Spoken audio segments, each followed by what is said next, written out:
Hello and welcome to GlobalVC Sports live office hours, formerly called Sport Hiatus. It is January 13th and we are live, and I have an incredible crew of esteemed panelists and athletes and executives and really rock stars, for lack of a better term, who are going to speak about a whole slew of great topics. So it is pleasure to do the intro, and I wanted to give a little bit of a background for those of you who are attending your first GlobalVC Sports event, and go from there. So first and foremost, welcome. We are GlobalVC Sports, which consists of New York NYVC Sports, BostonVC Sports, San Francisco VC Sports, and LondonVC Sports, and we'll soon be launching one more city this year.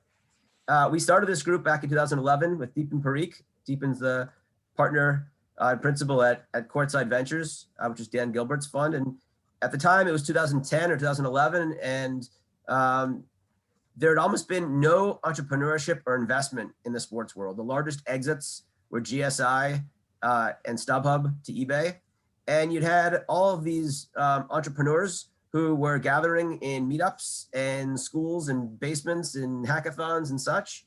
You had entrepreneurs, you had investors who were meeting up at retreats in much nicer locations, and you had sports executives meeting at Jewel events, Sports Business Journal conferences, and Super Bowls and such. And those three groups weren't really communicating, but we all wanted to know what each other was up to. And the more that we could bring those three groups together, we thought the better it would be. So we started putting together events, free events, networking events, an hour of networking, an hour of programming, and see where things went from there.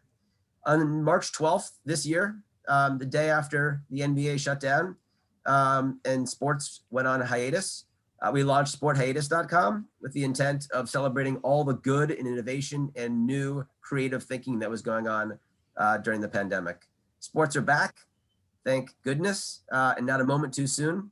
And we're all celebrating it, and we're all enjoying it. So that entire platform is now part of our GlobalVC Sports platform, and will be our editorial and our video, and we'll be doing more and more as time goes on. So thank you to the very many who have made all of this happen, to being able to put on such great events and panelists. And with that, I really want to get out of the way. Two things I want to quickly mention. We're active on Twitter, so please feel free to tweet the city that you're in, whether it's New York or Boston or San Francisco or London, or our macro tag, which is GlobalVC Sports. And we've got some great events coming up over the next few months. We're partnering with our good friends at Sportico. There's an event on January 19th where they will be releasing their 21 NBA franchise valuations, and many owners from Adam Silver to Steve Ballmer to Wick Grossbeck and so on. There's another event coming up around the post-pandemic experience, and an event that we'll be participating in at the end of February around the growth of SPACs, or as I like to call it, SPACapalooza. So with that, let me get out of the way. Again, feel free to tweet. The first panel begins now, and it's called Equality and Justice Through Sports, Leveraging Our Platforms for Social Good. And I'll be back on around noon to introduce our second panel. So thank you all for being here, and hopefully this is great content. And the sooner that I get out of the way and this group of rock stars can chat, the better. So thank you, everyone, and welcome. Thank you. Appreciate it, Jeff. My name is Quentin Williams, and I'm going to be moderating the panel for today. I have the distinct pleasure of being in association with the three individuals who are on this panel. They're friends, and they are esteemed people in the sports industry, in business, and in life. I'd like for them to quickly introduce themselves to you, and then I will start the conversation. And remember, this is a conversation, and we will have solutions at the end. It's a call to action. We'll start with Steve Stowe. Steve, could you give just a few seconds about yourself, please? Morning, everybody. I'm really excited to be here. My name is Steve Stowe. I'm Vice President and Executive Director of the Miami Heat Charitable Fund with the Miami Heat. And I'm really looking forward to today's conversation and seeing what everybody's up to all over the world and our nation. Oh, that's wonderful. Thank you, Steve. And Kim, could you please tell about yourself? Yes, hi, and thank you. I'm so honored to be here with everyone. My name is Kim Hampton. I am a former WNBA player. I started the league out. I'm a pioneer of the WNBA, but I currently work as an ambassador for the league. I'm also a vocalist and a model. So, um, I do a lot of things. I'm a mentor in the game, in the women's game. So I'm glad to be here. Thank you for joining us, Kim. And then Brian, please introduce yourself. Thanks, Quentin. I'm Brian Johnson. I spent 22 years in Major League Baseball, 10 as a scout and 12 as a player. I've also been involved quite a bit in the diversity field. I work for a company, a firm, an international diversity firm out of Chicago called the Kaleidoscope Group, and I am an executive consultant for them. So thanks for having me. Thank you, Brian. Thank you very much. Thank you to all. How do we get to justice? When I was 6 years old, I finally had the opportunity to go to my grandparents' house after 6 years of being told that I wasn't allowed to do that. My mother's a white Jewish woman. My grandparents on my mother's side didn't necessarily appreciate that she had a Black child. So I was kept away from their house. But at 6 years old, they said, you're loved. You can come over here and we will love you. And they became the best grandparents in the world. And on one summer day when I was 6, some neighbors of mine were having a party in their backyard. They had an above ground pool, and all the kids from the neighborhood, there were about 8 of them, were in that pool. And I asked my grandmother if I could join them. I had befriended these kids over the previous 6 months or so. We had all become one community, I thought. And so I walked over there after she gave me my swimsuit and a towel and said, go ahead, have fun. And as I was walking down the hill, I saw the kids and they were splashing and having so much fun. I approached the pool and I was about to get in. And at the moment I was about to step my foot into the pool, the neighbor who owned the pool yelled out my name, Michael, Michael, Michael. My first name is Michael. She said, Michael, what are you doing? And I said, oh, I'm just getting in the pool to play with all my friends. And she said, no, you can't get in the pool. You'll make the pool water dirty. My grandmother and grandfather lived in a very monolithic neighborhood. The whole town was monolithic. I was the only Black kid around. And so I didn't know what this meant. I stepped down from the pool and said, okay, I guess I'll go hang out with my grandmother again. As I'm going across the lawn of my neighbor, another neighbor approaches me and she says, Michael, where are you going? Why aren't you in the pool? Her kids, Kerry and David, were in the pool. And I said, well, because I was told that I'd make the pool water dirty, so I'm gonna go hang out with my grandmother. And that neighbor was livid. She was so upset. She told this story to my mother. I purged the story from my memory. I never remembered it. I took over that house with my mother. She inherited the house from my grandparents about 18 years later, and I was in law school. And while I was in law school, I was studying during the summer one day, and the neighbor with the pool, out of nowhere, was screaming my name in the middle of the street. Nobody was home. I was the only one home. Everybody was working. I run down to find out what's going on, and she says, Michael, help me, please. Please help me. She's praying in the middle of the street. So I approach her and I say, what's wrong? She said, it's my husband. He's hurt. He's in the tub. He's hurt. And at this time, I had become friends with her and her family over the course of decades. So I ran to help, and I see her husband in the pool, in the tub, and he had cancer. When he was taking a shower, because his lung cancer spread to his bones were very brittle and his femur just snapped.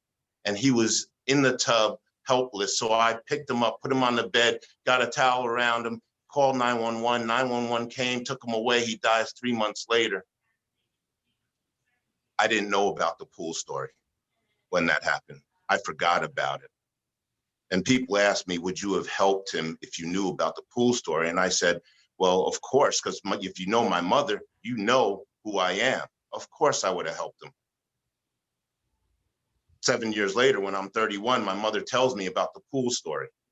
It brings back memories that I tried to hide. now I start to remember.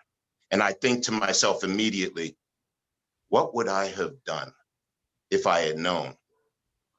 And because of my mother, I would have helped him. Obviously, I would have helped him if you know my mother. But I also think about a couple of other things. I think about the fact that when I was 6, I was the neighbor's enemy because she wouldn't let me in her pool. I wasn't good enough to go in her pool. I must have been an adversary of some kind. And then 18 years later, when she had nobody else, I was her only asset. You never know who your asset's going to be in life. I also think of one other thing. The kids in that pool, there were 8 of them. They grew up to be CEOs, educators, law enforcement officers. What were those kids thinking when they heard her say that to me? And how did that impact on their life? What kind of culture was being created on that block? We never know who these children will be. What is the culture we're creating for people? Because this is about culture. In sports, we have an opportunity to set culture. We have influence over children. What kind of society do we want to have with this next generation? That's why this is important. Let's address it. Steve, what is it that we can do as sports individuals, as sports executives, to help this next generation to understand that we are one community? How do we use this platform that we have? And I know you have examples because you're doing something right now that is substantive. Steve Still. Thanks for sharing that story. That's, I mean, beautiful story and the lessons we could all learn, you know, just from you. So I appreciate all of you here today. But you're right. I mean, this is a platform that we all call sports. As Kim knows, there's so much, you know, pressure in this business to win.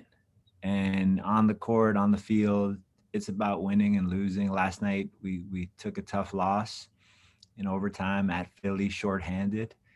About 7-8 guys versus 7-8 guys, because this is where we're at right now with protocols. And but it's more than that, and we've seen that recently throughout our country. And I think the biggest challenge that we have is how can we leave footprints in our community so that the fans, the people that live here, see it and tangibly understand what we're doing. And one example of it is our law enforcement training program that we've been able to accomplish here, being pioneers in the business, being pioneers in law enforcement training with it by bringing the Miami Heat and our assets behind it, by funding it and being such a proponent of it. But I think that even more than that, you know, me being at the team now almost 22 years and being born and raised in Miami, I get bothered every day when, you know, you turn on the TV, you look at Twitter. It's a nonstop frustration that we can all have and we all share. And it's hard and it weighs on all of us. And I think that, you know, we always say here, we stopped saying it. I'm at the arena, American Airlines Arena right now. It's very quiet here, by the way, teams on the road, but keep the main thing, the main thing. And that's what we're trying to do in this community. I can't really control or affect per se what's going on out of our market. So that's why we look at our backyard and see how we can impact and affect change, like you mentioned, and talk about action. And the law enforcement training program is something that we're just trying to bridge the gap between the community and law enforcement by using our team with it.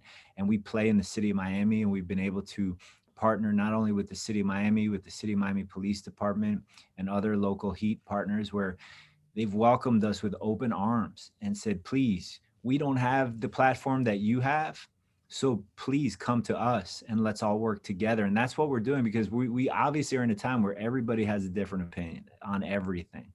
And I find this is the hardest time to complete action, because right now, if you ask 100 people their opinion, there's 100 different things that are important to that you're going to find 100 different topics that person is really focusing on at the moment. So I think all of us can come together and figure out how can we all better each other? How can we evolve? And I think that's something that we're doing in Miami currently right now, where we're bringing our platform to the community and basically giving our fans, giving our community so much because they give to us. And right now they're not able to come to games and watch us. And that's another challenge that we're all dealing with. So I think right now, like I said, leaving those footprints where if you drive around, walk around this community, you may not see it, but the tangible action that's taking place in this community is everywhere. And that's because of this team. That's great. And specifically the Miami Heat and the Miami Police Department, along with my organization, our organization, Dedication Community, is in this three-headed monster partnership approach, training law enforcement in the Miami area. It is spectacular what you're doing. It's a pioneering effort, never done before in the history of sports, where a sports organization has funded and participated and developed training for its law enforcement agencies. So thank you very much for what you're doing. Kim, what is it that we can do? You've been through it. You've played the game. You're an inspirational figure. You still work in the sports industry in a very substantive way. You mentor people personally. What is it that we can do to address these justice issues in particular in society using the platform of sports? Well, thank you, Q, for that. And Steve, that was so awesome. Thank you for sharing that as well. But I feel that because of social media, everyone has a voice. I feel it's almost like raindrops, just millions of voices. The platform of social media allows everyone to have a voice. I think that we need to collectively come together, to have some type of organization. I think that we need to have a game plan when it comes to making our voices louder, because one drop over here and one drop over there only affects the people that follow them.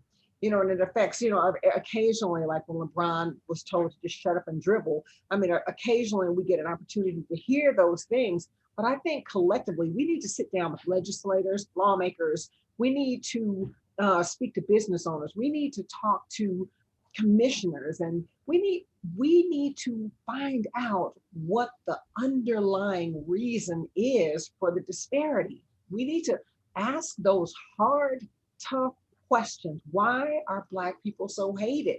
And we need to go because, like I said, I mean, us as African-American people, we have always been able to sing and dance our way into a room. But at the end of that event, at that concert or whatever, we have been quickly reminded that, okay, you're cool as long as you stay in that area. Athletes are able to generate multi-millions and billions of dollars for the team owners, for the leagues and things like that. But as soon as someone kneels for something that they believe or something that is right, there is an issue. So I think that we need to go deeper. I think it's wonderful to try and build a relationship with the police, and things like that. But I think it's deeper than that. I think that we have to, again, create some type of game plan and just put that in motion. Thank you. Yes, and you're right. This all comes down to strategy. You mentioned a couple of things, strategy and policy. So ultimately, policy will drive, but we also have to think about the hearts of people. Right. We have to strike at the hearts and souls, not just the minds. How are we going to do that? We'll get into that. But first, I want to hear from Brian. Brian, what is it? I mean, you've been in this game for a long time. I mean, you played as a player in Major League Baseball. You've been in the front office in Major League Baseball. You are driven by these issues. This is what you do. What is the thing that we can do using the sports platform? How can we start to develop this strategy? How can we start to address this issue so that our next generation is left with a better situation than we are in right now? Well, thanks for the question. I think there's a few things going on. One is I think you talking about historical moments. We're seeing the platforms of LeBron James and other professional athletes being utilized for social justice. So we are head and shoulders far and beyond, above and beyond where previous generations have been. Remember Michael Jordan, as great and beloved as everybody as he was and still is, he did not participate in the social platform. LeBron James, Kyrie Irving, most of the NBA guys are involved and locked in, and they have millions and millions of followers on their social media. So that's step number one. Get the word out there, stand your ground, and be able to be the louder voice. Because when you're looking at the networks that are owned by people that disagree with social justice, they're very loud. So there has to be volume in the message. Number two, we have to be educated in this age of fake news and a lot of disinformation. We have to be educated to be able to handle a conversation with somebody who disagrees with us. We have to be able to know what the issues are. You don't have to give a lecture about it, but you need to be able to handle 2 or 3 questions into the conversation to be able to put your point across and win the argument. So I think we need to be able to compete and win the argument. We do that on the fields all the time. I think intellectually, mentally, as far as social justice, we need to be ready for a discussion or for those cliche answers like your story of a Black person going in the pool and dirtying the pool. Think of the impact it would have been if one of the white gentlemen that happened to be there stood up at that moment and said, no, that's not right. Here is the truth. That would affected all 6 of those other kids in that pool at that very moment. That spreads the message. You don't have to have millions of followers to make an impact. You have to act right now when it's called for. So that's what I think. Act right now. It takes courage. You are absolutely right. What you just outlined was courage. And courage is a centerpiece for reconciliation. As we talk about reconciliation, what you need to do to get to reconciliation: listen, learn, understand, acknowledge our history, and then take action, and take action with vulnerability, courage, purpose, power, and pain, in order to build trust, healing, and reconciliation. Courage is so deeply needed, and it's needed at the point of impact, when it happens. That's when we have the most impact, is when we address it head on, right there. You know, the one thing that has been on my mind for many years, since Colin Kaepernick took his stance and sat and then kneeled, is why is there so much vitriol about that silent, that peaceful protest? What is it about it? And I've heard many answers, and a lot of it revolves around the military and the flag. Some of it is around law enforcement. What are your thoughts about that? And let's start with you, Brian. What are your thoughts about the issue of kneeling? Why has it been so divisive, and how can we get past the divisiveness? Well, I think there's a few things. Number one, I think we're seeing some perspective here now that the Capitol was taken over last Wednesday. We saw a great deal of military people overrunning both the guards and the police, Capitol Police. And so it completely disqualified any argument against Colin Kaepernick back when that occurred. In my opinion, to answer your question directly, it had nothing to do with military at the time. It had to do with spin, okay? And so in my opinion, what happens is when you have, I think there's desperation for people who follow Donald Trump and who may be who may be racist or maybe want the country to stay dominantly white. They're panicking at this point. Donald Trump's their last great hope or option to try to get this country to turn the way that they want, to go back 100 years to where white people dominated and were able to control what was being done. There was very little competition for the white male to achieve a job, perhaps, or as an example. Now there's multicultural competition for a job, which is excellent for companies, which is excellent for product in the United States. So that's what's happening. We have to understand this is not the end of the world, what's happening, the problems and the strife that we're witnessing right now. This is the end of a movement to try to contain the beauty of a multicultural United States of America. So this is the last ditch effort. We continue to fight, be ready for conversations, be ready to stand up peacefully, fight with your mind, fight with your intelligence, fight with the research that you do on a certain given topic, and be able to compete or be able to have a conversation to defend your point, defend your turf. We continue to make more strides, and we'll be on the other side of this before we know it. Thank you, Brian. You mentioned that pool of opportunity being impacted in the minds of some. It's a perception of the pool of opportunity in America being affected by the entrance of other folks who normally wouldn't have access to that opportunity. So just a quick thought, I believe that the pool of opportunity grows when we have more talent. So it's like a pie.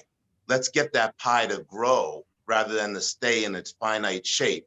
That way, the slice that folks were getting before, it might be the same in proportion to the pie, it might be the same proportion, but it's so much larger. And we as a country, as a collaborative, we then become greater. We then benefit at a higher level because the pie is so much larger. Thank you for that. Kim, your thoughts. The kneeling issue.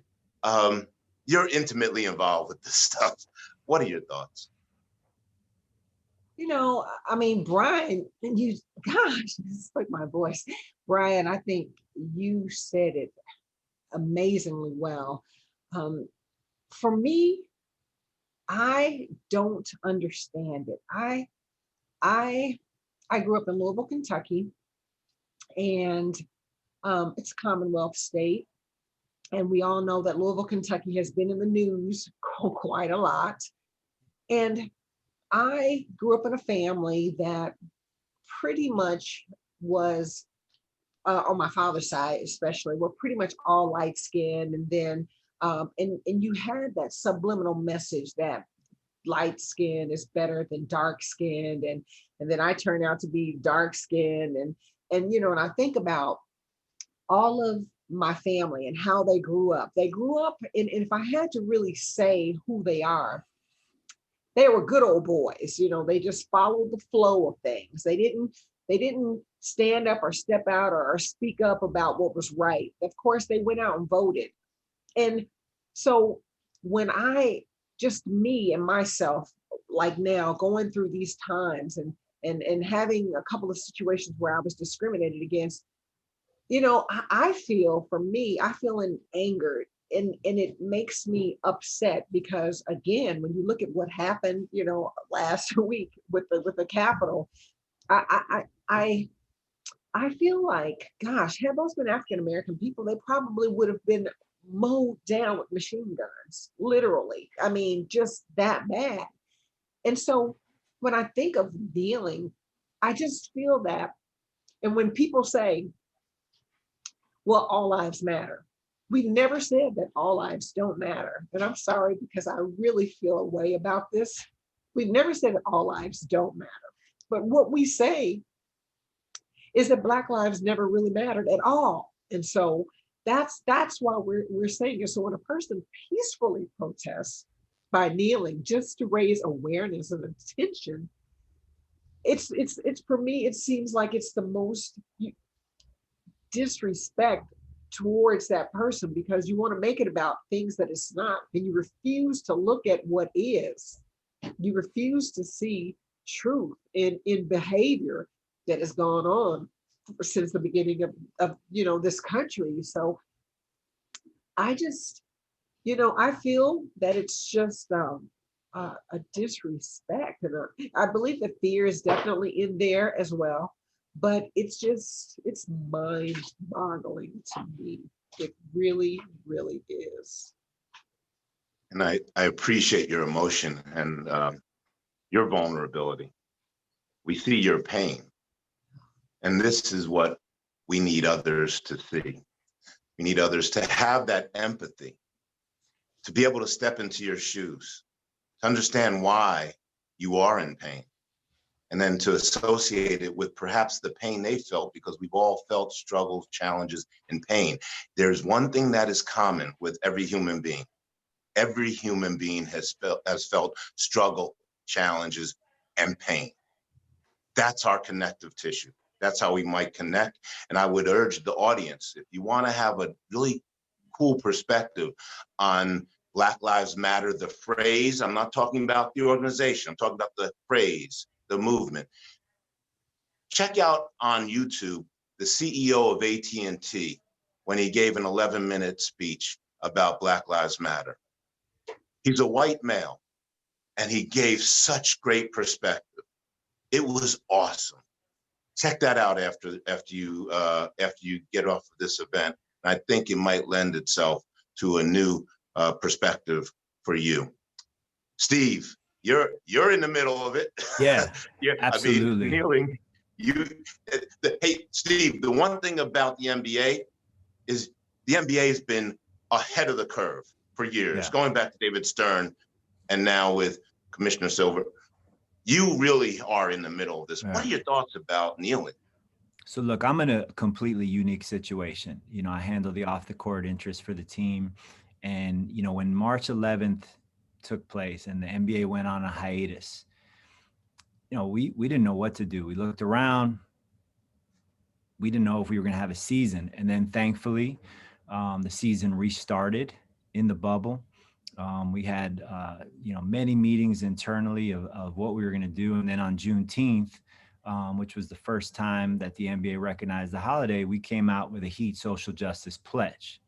Okay, so then as a result of that pledge, we released T-shirts of our Black Lives Matter T-shirt collection.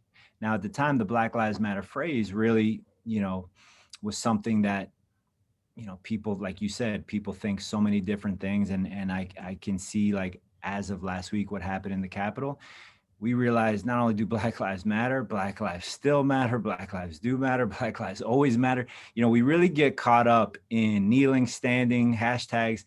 And I think educating ourselves is something that, you know, I try so hard to do. So we partnered with an organization, the Florida Rights Restoration Coalition, which is a grassroots organization here in Florida that really has citizens, gives them pays their fines and fees to have them vote when they had their voting rights taken away.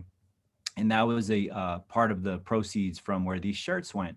And then something that happened over the summer, one of our players, Myers Leonard, who happens to be white, wanted to stand for the anthem. And he was the first player, you know, basically in the bubble that said, look, for whatever the reasons he has with his brother in the military, personal reasons, he wanted to stand. We all met internally. I've spoken to him many times about this.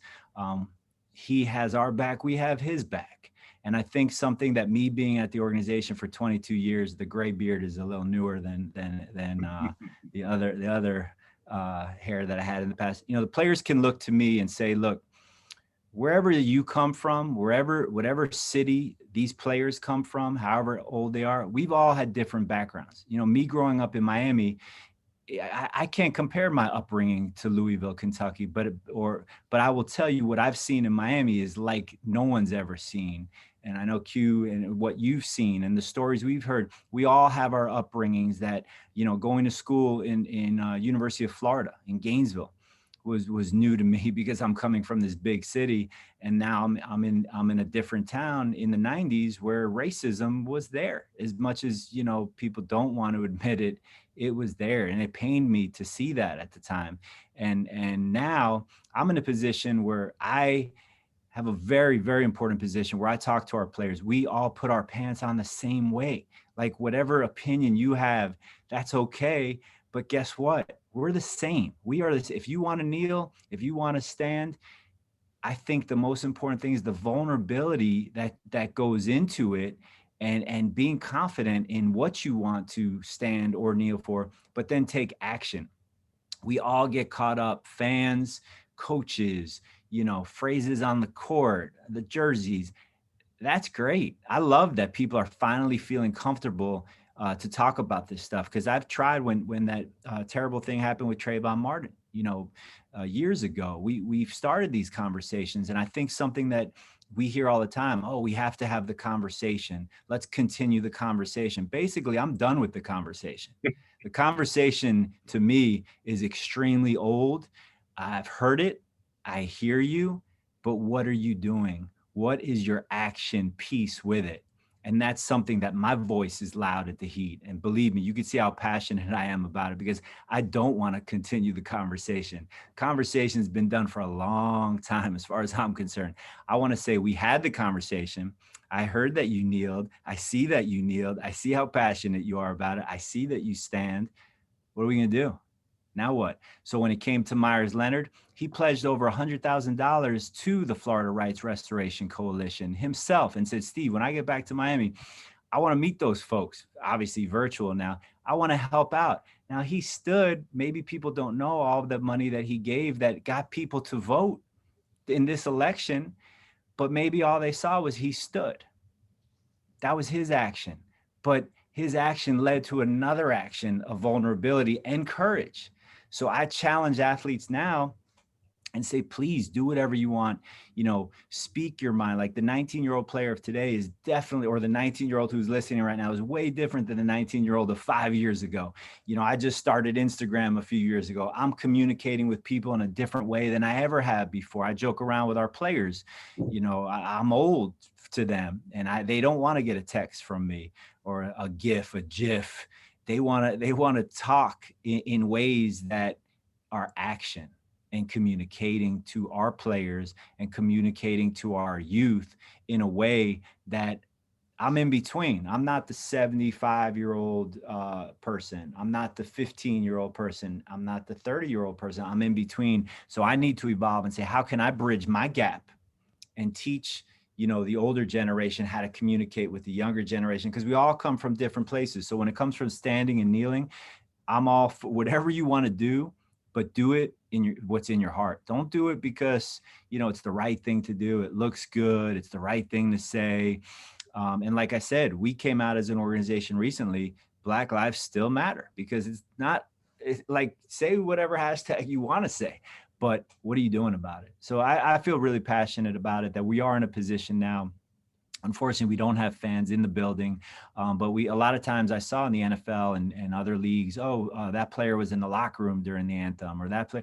And I know players sometimes do go in the locker room right before the game because they have to do something, and we shouldn't be judged based on, where were you at this time, or what did you do? Did you hold his hand? Did you hold his leg? Did he stand up? Was he smiling? Was he what?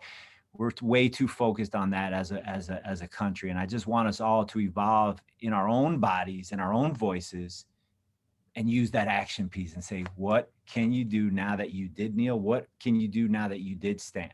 What's your action piece going to look like? What was great about that with Myers is that this team supported him. The players, his peers, they supported him. They said, we want him to do what we understand. We get it. We want him to do, and we are with him. There was unity there. There was understanding. So here we go. Listening, learning, understanding creates empathy, acknowledging, taking action, builds trust, healing, reconciliation. Your team embodied that. Yeah. They didn't judge him. They listened to why he was doing it. They learned about his reasoning. They understood it. They had empathy for him. Maybe I would do the same thing they're thinking if I were in his shoes. They also acknowledged their own plight and the plight that he had gone through. And all of that came down to that moment when then action had to be taken. And he took action. He said, this is what I'm going to do. And he built the trust within his own ranks. That began the healing process for your team. I think firmly that was a part of the healing process, which gets us to this place of reconciliation. Black Lives Matter. It's a big phrase, and it's conflated often as a movement. The movement and the organization are conflated because the movement has on its website some things that talk about defunding the police and disbanding the police. A lot of folks have jumped on that, and they've asked for the phrase Black Lives Matter not to be used anymore. But the larger question is, do you believe Black Lives Matter? All lives do matter. There's never been a debate about it, that lives other than Black Lives Matter. But now we're talking about Black Lives Matter. Look at that AT&T YouTube video, and you'll have a really good perspective. But here's one way to preempt it all, and the Miami Heat just did it. Black lives still matter. There's no way to conflate that with the organization. How about Black lives do matter? How about Black Lives Matter too? The essence of it is that people matter. They've been told for so long that they don't. But this does come down to action, as you said, Steve. At the end of the day, we've been talking about this for decades, if not centuries.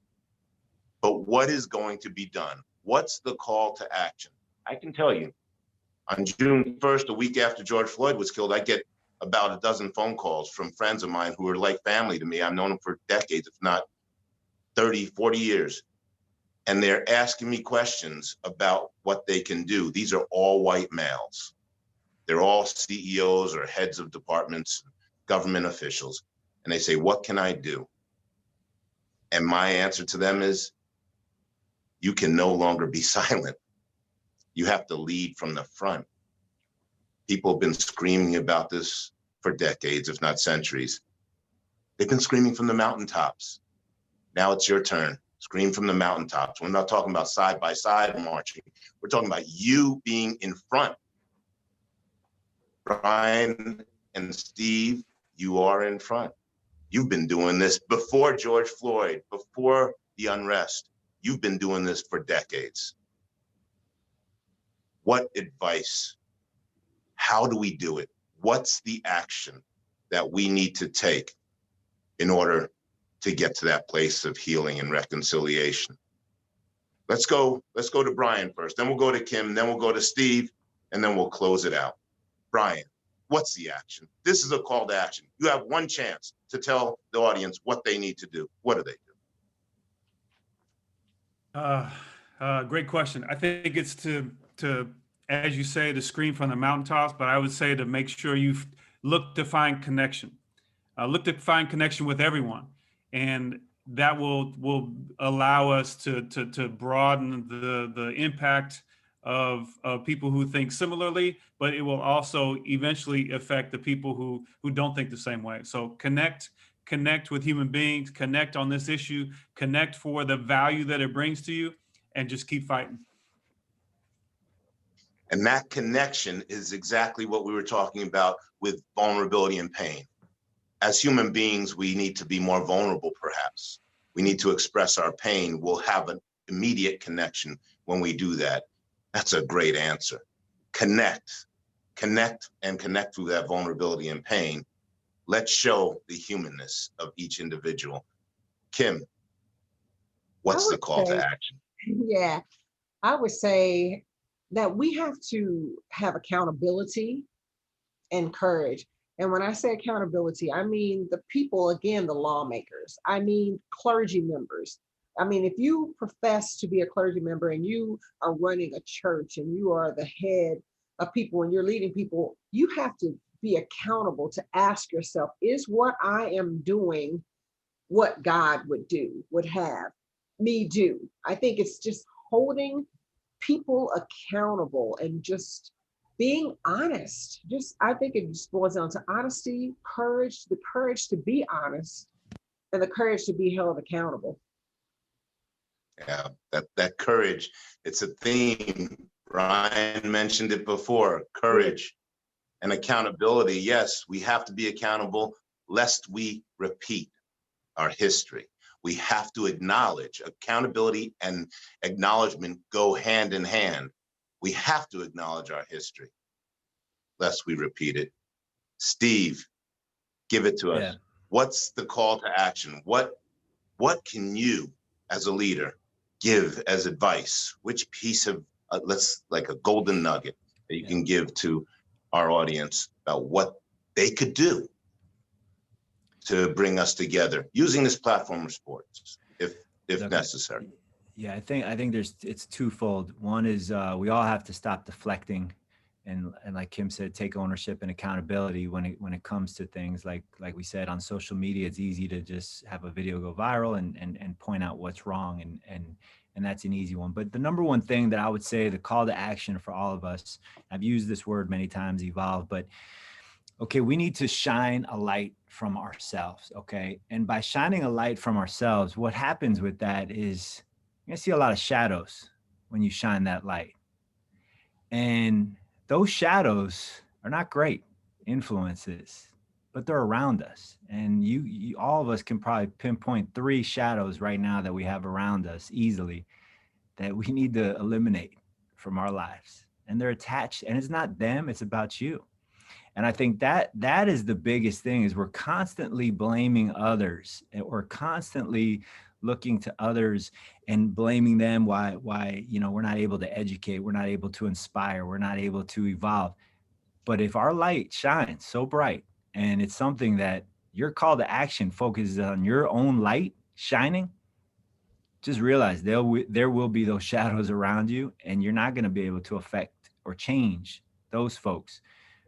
But all you're doing is, it's a disservice to yourself by not empowering yourself to get better, and by not looking at yourself. And I think that on Twitter alone, we call people out all the time, but that doesn't do anything either. It's kind of like the sitting, the standing, how about like just focus on yourself and be a better person for yourself, and watch how quickly the call to action will change with others around you, because you won't be as affected to the craziness that's going on every second of the day. So I think shining the light and being that light, like Brian said, to scream from the mountaintops, be the light that people look to and say, wow, this person is an amazing person.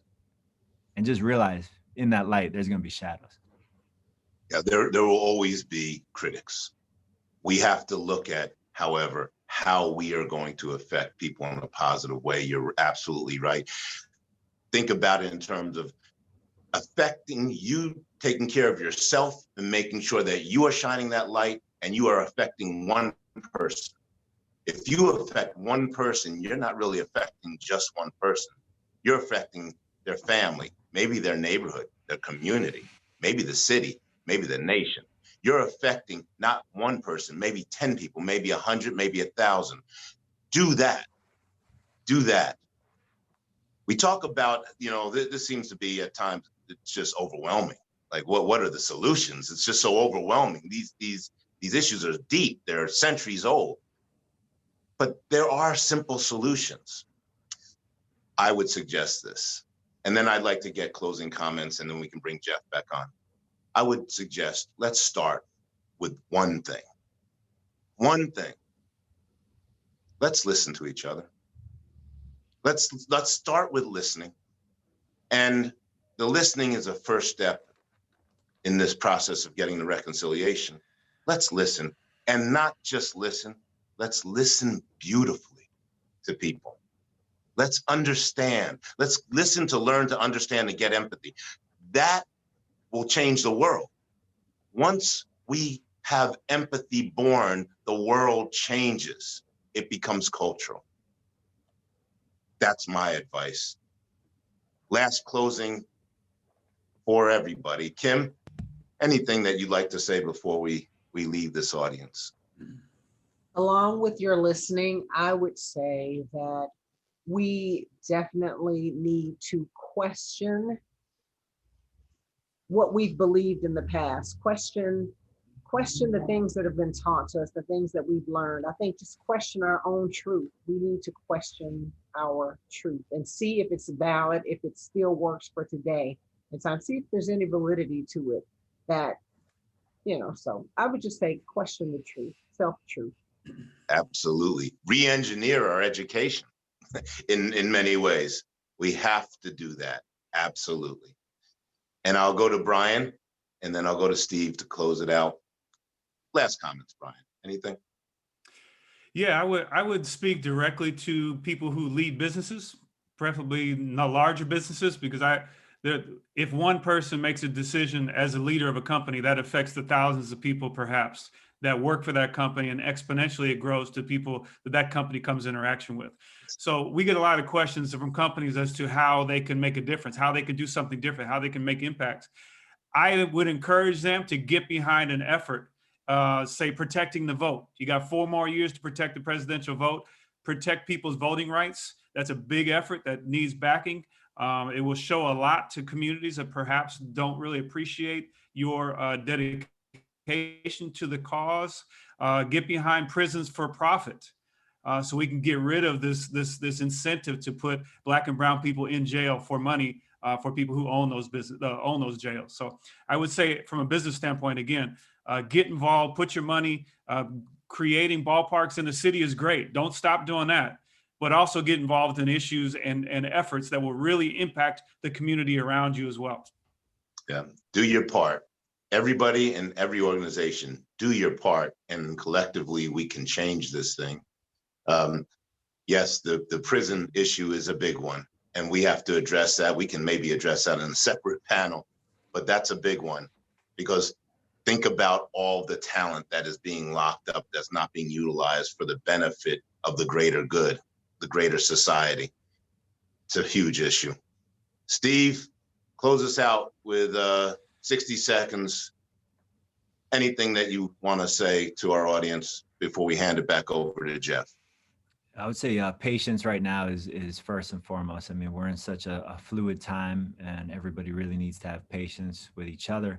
But at the same time, just come up with questions of how can we do things better? Why are we not doing it this way? Ask questions, the impossible probabilities. Why not? Like, why are we doing this? Are we doing it just because we've done it like this for the past 10 years? Now, if we've seen more than ever, aside from all the racial issues going on, we're in the middle of a pandemic that we've all learned, all of us, including myself, how to get better and how to alter our own lives without going out, without, being around people. So you have to take that philosophy and put that into the business world, but with your own platforms. And whether it's sports, whether it's entertainment, whatever it is, everybody now is very, comfortable with being uncomfortable. And I think that's the thing, is be patient with this. We will get through all this, and it's about how can we really figure out ways to do things differently, because if you don't look at things differently, the things you look at will always stay the same. Absolutely. And they can find out more about what you're doing, Steve, at heat.com. Follow the Heat on social media. And Brian, where can the audience find you? KGdiversity.com. KGdiversity.com. We appreciate everything you do. Kim, where can people find you? On social media platforms, that's KYM Hampton, HAMPTON, not KI. And KimHampton.com, all of that. And Steve, social media, can people find you there? Yeah, I only do Instagram right now. So I'm just Steve Stowe, STEVE, and I find that a great way to connect with people, and at the same time to really learn what's going on out there and figure out how to empower everybody. Great. And you can find me at mquentin, QUENTIN Williams, and that's on Facebook and LinkedIn. You can find me on Instagram and Twitter at MQBLW. That's at MQBLW. And Dedication to Community is our organization, dedicationtocommunity.org. This has been a pleasure. Thank you, Steve, Kim, Brian, God bless you. And thank you to our audience for watching. Jeff, it's on you, man. Well, I want to first of all say to each of you, I think there's only one word to summarize, and that is wow. We work hard to put together panels and put together conversations and put together segments and individuals that cover from a wide-ranging set of areas. And this conversation was meaningful. I think it was powerful. It was thoughtful.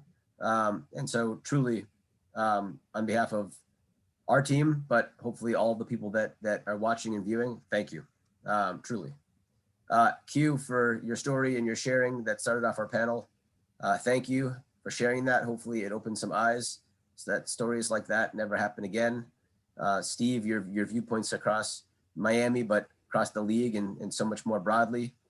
Truly thank you. Kim, I don't think you can be bucketed into any category across all that you do in modeling and basketball and so much more. Thank you. And Brian, not everybody knows this, but maybe they saw when we put out our email yesterday. Brian joined this panel as recently as yesterday, and I think your viewpoint and your experience is so valuable and added as well. So with all of that on a serious and powerful and meaningful note, thank you. On a lighter note, Steve, MVP, man, that beard has a lot of salt and is pretty awesome. It's my quarantine. Don't cut it when the quarantine is over. I know the headshot that you got, that cue, that's what I was realizing. The quarantine taught me I need a new headshot. I think that's the way to go. You look great. You look great. So with that, I think you guys are right. Look, it's not a light switch. It's turning of a dial, and hopefully that will begin in a week, if not sooner, and for a long time thereafter. So really, truly, thank you all. Thank you. So to shift gears, I'm going to admit each of our panelists for our next segment. So here I will do that now while making that transition. So hi guys. Hello. Hi. Oh, So I think Bonnie should be joining when you turn your video on, and Stephanie, you can probably turn your video off. I will do that now while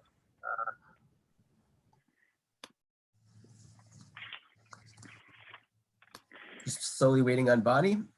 Bonnie, I think when you turn your video on, we should be able to see you. My video We'll is make our on. transition to our next panel, which is, there we go, perfect. The live elements of all that we do and the joy around it all. So Drew, hello, welcome. Hello. And elements and obviously Bonnie, we've known each other a long time. Thanks so much for doing this and for being Hi. it all. Hey, Drew. Hello, Bonnie. How are you? Doing well. How you feeling? Fantastic. Thank you. Fantastic. Excellent. So our next Your background. segment is on the personal journey of Drew McIntyre. I had a little bit of fun while I was in between planning out some stuff, and I found this, which Ooh. it's not Very yours, nice. but it was a gift from your team when we, Just double mine, checking. mine is attached inside this frame. I kind of want to put it on. I may have to cut it out before this segment is over, but one of us can earn it and one of us can get it as a gift. I'll let the audience decide, I guess. And the other person can screenshot it and share it on Twitter. Yeah, exactly. Exactly. So first of all, again, thank you both for being here. I think this is a great transition. As I always like to say, the sooner that I get out of the way and we get into the real content, the better. So I'm going to let you guys do your thing. I'm going to hit stop video. It'll be just the two of you on the screen. And hey, Jeff, can you give me a second? we're right. live, but yes, you are now live to the world, but absolutely yes. Go for it, guys. This is the fun with live streaming, which is why they call it live streaming, right? You guys are now Try not live. to swear. Are we ready to go, Jeff? Can I take the reins here? Or Stephanie, any last juicy nuggets? Bonnie, we are live. All right. Well, I'm ready to go. Drew, are you ready to go? Of course, I'm always ready. Awesome. All right. Well, Jeff, thank you for including me in your events, as you always do. And Drew, it's an absolute pleasure to talk to you. As the defending WWE champ, huge fight coming up January 31st, I believe, is the next Rumble. A little bit of unexpected news on your end. We saw that on Monday you announced that you had been diagnosed with COVID, but you were feeling good. Give us an update on your health right now. Yeah, like I mentioned on Monday, and I'm one of the fortunate ones that aren't experiencing any symptoms. But I just wanted to reinforce, and WWE wanted to reinforce to everyone how important it is to continue to listen with all the health guidelines to wear your mask, to practice social distancing. And thankfully, we are so strict in regards to our testing that the testing found out that I was, tested positive, and that we couldn't risk having me in the building around our employees to affect their health and perhaps affect one of their family members' health as more in the high risk category. But thankfully, I'm feeling good right now. Okay, so any question at all as to whether we're going to be seeing you on January 31st? Absolutely none. I will be there. Said I'm following the doctor protocol. I will be there. I'm going to face Bill Goldberg, somebody I watched as a kid. Very exciting for me. Right? I know when that first sort of came out, you were like, wait a minute. I'm not sure if we want to do this. But, from your perspective, as one of the guys you grew up watching as a kid, how does that impact your mindset at all as you're gearing up to defend your title? It's exciting. I never thought I'd get the opportunity to face Bill Goldberg. I tried to give him an out. Last week on Monday Night Raw on USA, I was in the main event defending my WWE Championship against Keith Lee, and all the legends were on the stage. It was such a dream scenario for me. With Hulk Hogan on the stage watching me, Ric Flair on the stage watching me, so many people I grew up idolizing, defended my title. After the match, who walks out? Bill Goldberg. Challenges me to a match. Bill's 20 years older than me. As we mentioned, I watched him as a kid. I tried to give him an out and told him that fighting him would be like fighting my own dad. He didn't take kindly to it. He pushed me on my butt. So this week I accepted his challenge, and I think I'm going to have to teach Bill a little lesson in respect, because he seems to be under the impression that I don't respect him. Well, all I have to say is somebody who just turned 50 in August, 50 is the new 30. So I'm just saying you might need to watch yourself. Heck yeah, you're as young as you feel. I feel about 90 sometimes, but today I feel about 20. I could not agree more. In terms of your training, so there are protocols and you're sort of in COVID quarantine now. How does that impact what you're going to be doing in the lead up to Jan 31? Well, my training personally changed at the start of the pandemic. Basically, the day I walked into the gym and they told me that, things are closing up for now, and I started to understand the severity of the situation. My wife and I hopped in the car and drove straight to the local secondhand gym equipment store and started fashioning a home gym in our garage here. And since that was April, I believe, I've just been building on my garage, and that's where I do all my training now. It's all in-house. Okay, so nothing's changing in terms of like you needing to take it easy for a little while. Like what's your schedule look like this week? I mean, this week, I've kind of scaled it back a little bit, but I know I could push myself as hard as I want to. I've got a certain little timeline for my Royal Rumble match. Every match I treat differently, how I approach my training. In a match with Bill Goldberg, he's not going to wrestle 30 minutes, let's say. He's not built for distance. It's built more for a short, explosive match, and my training's designed that way, and it kind of kicks in at the end of this week when we really get intense. I remember when the pandemic first started and sports across the globe literally got shut down, and WWE was one of the first to jump back into the arena, and you were very mindful and thoughtful about all of the protocols and creating this Thunderdome atmosphere. Based on your experience and being one of the first sports entertainment organizations to jump back in, what do you feel has worked the best? Because all of us in the sports world are continuing to try to figure out what we need to do to keep everybody safe. What's worked so well for WWE, you think? Well, I mean, it's been quite the process. For us, we're the only game that didn't shut down. Right at the height of the pandemic, every other sport was closing down, and we saw it, as our true responsibility to keep people entertained during the most difficult time in, our lifetime. And we pushed ahead, gave the world our biggest event of the year, WrestleMania, over 2 days. I was in the main event, fighting for the first time for the WWE title that I've ever competed for it. A feel-good story. I've had a lot of ups and downs in my career, and we were competing instead of in Raymond James Stadium, 50 minutes where I'm sitting right now, my American hometown with 90,000 people there. We're competing in the empty performance center, just basically like an empty warehouse. We gave the world that show. I won the WWE championship. We had such incredible feedback on social media. And then I found out later on that the social media numbers were, oh my goodness, they're crazy. Ready for this? 14 million unique social media interactions over 2 days, up 60% from the year prior. And we saw how many people were watching and how many people were being entertained and lifting people's spirits. We knew we were doing the right thing. So we kept pushing ahead in that environment, trying to see what worked, because we didn't have a live crowd there. It was such uncharted waters. Me as the WWE champion, I was trying new things to see how I could reach the fans at home.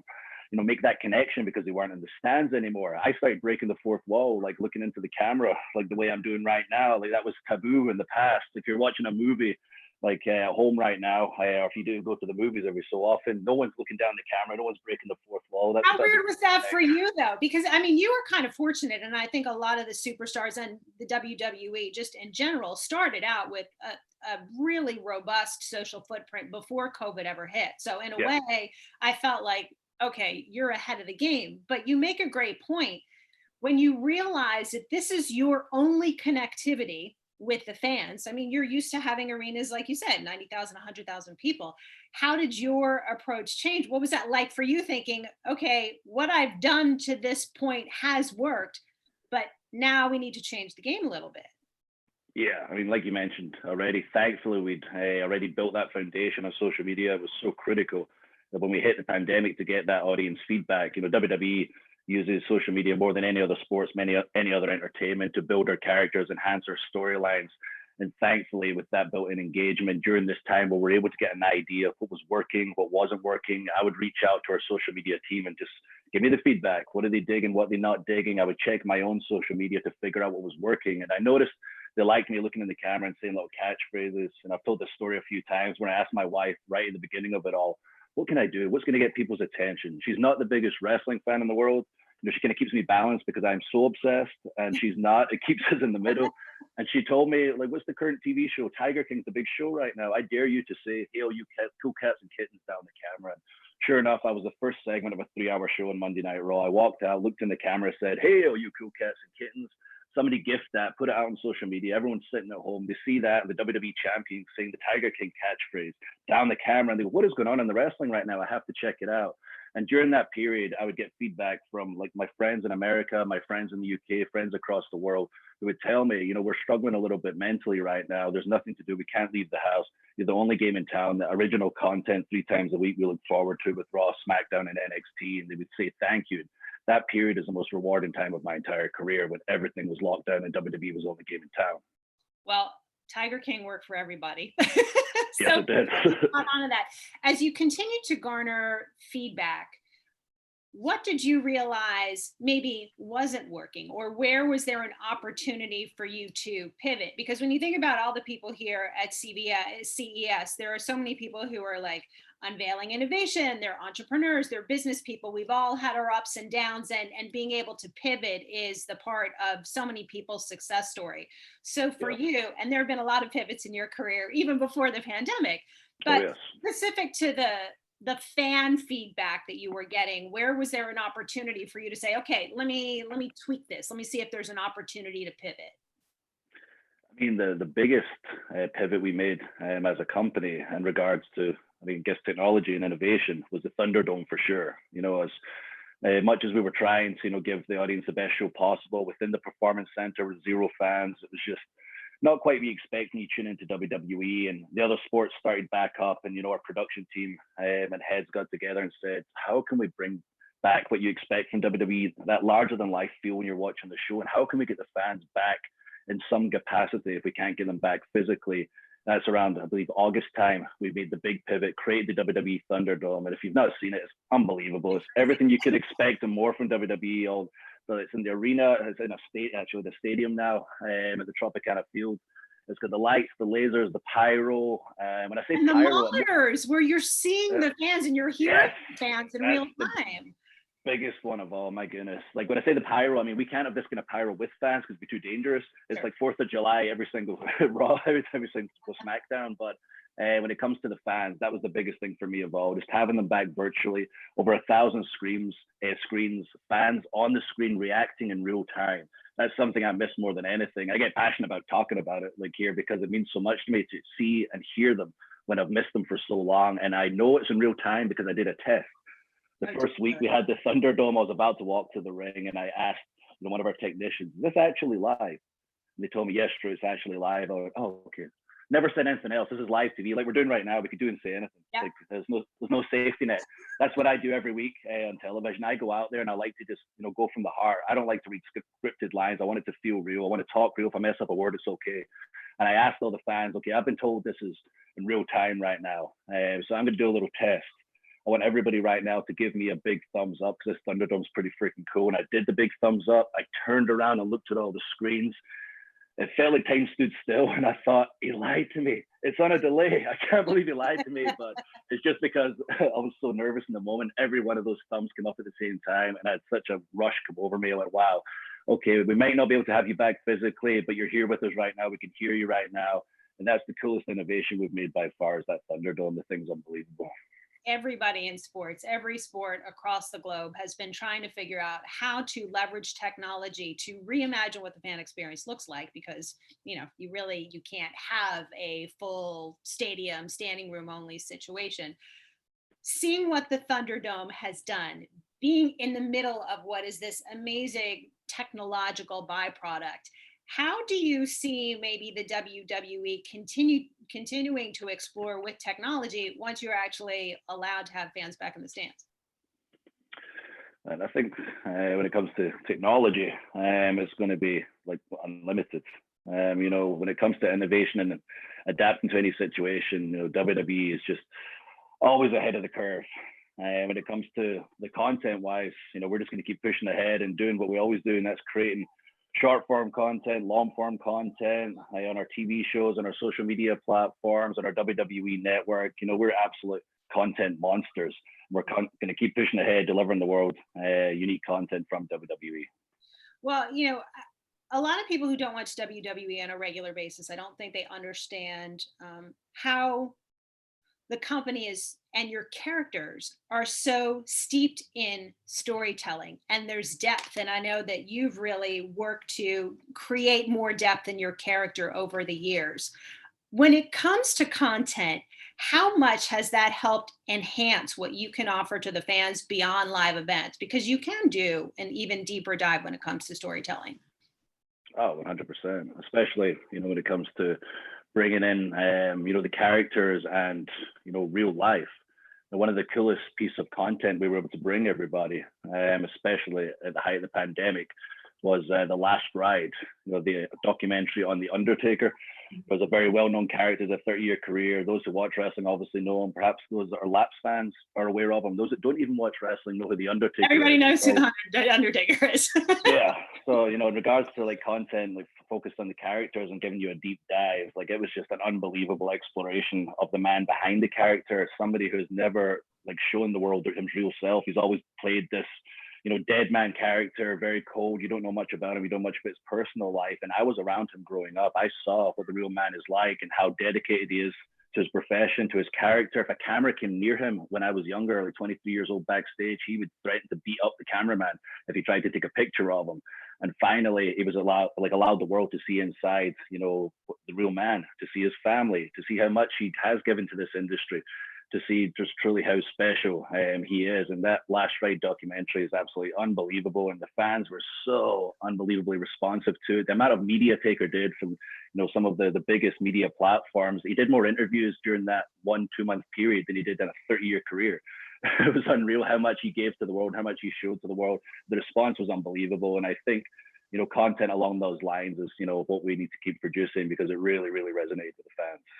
Well, your storytelling, your personal story, and the way it's sort of starting to fold into your character more and more, I think is really interesting, because here you were anointed as the chosen one by Vince McMahon when he first signed you in your early 20s.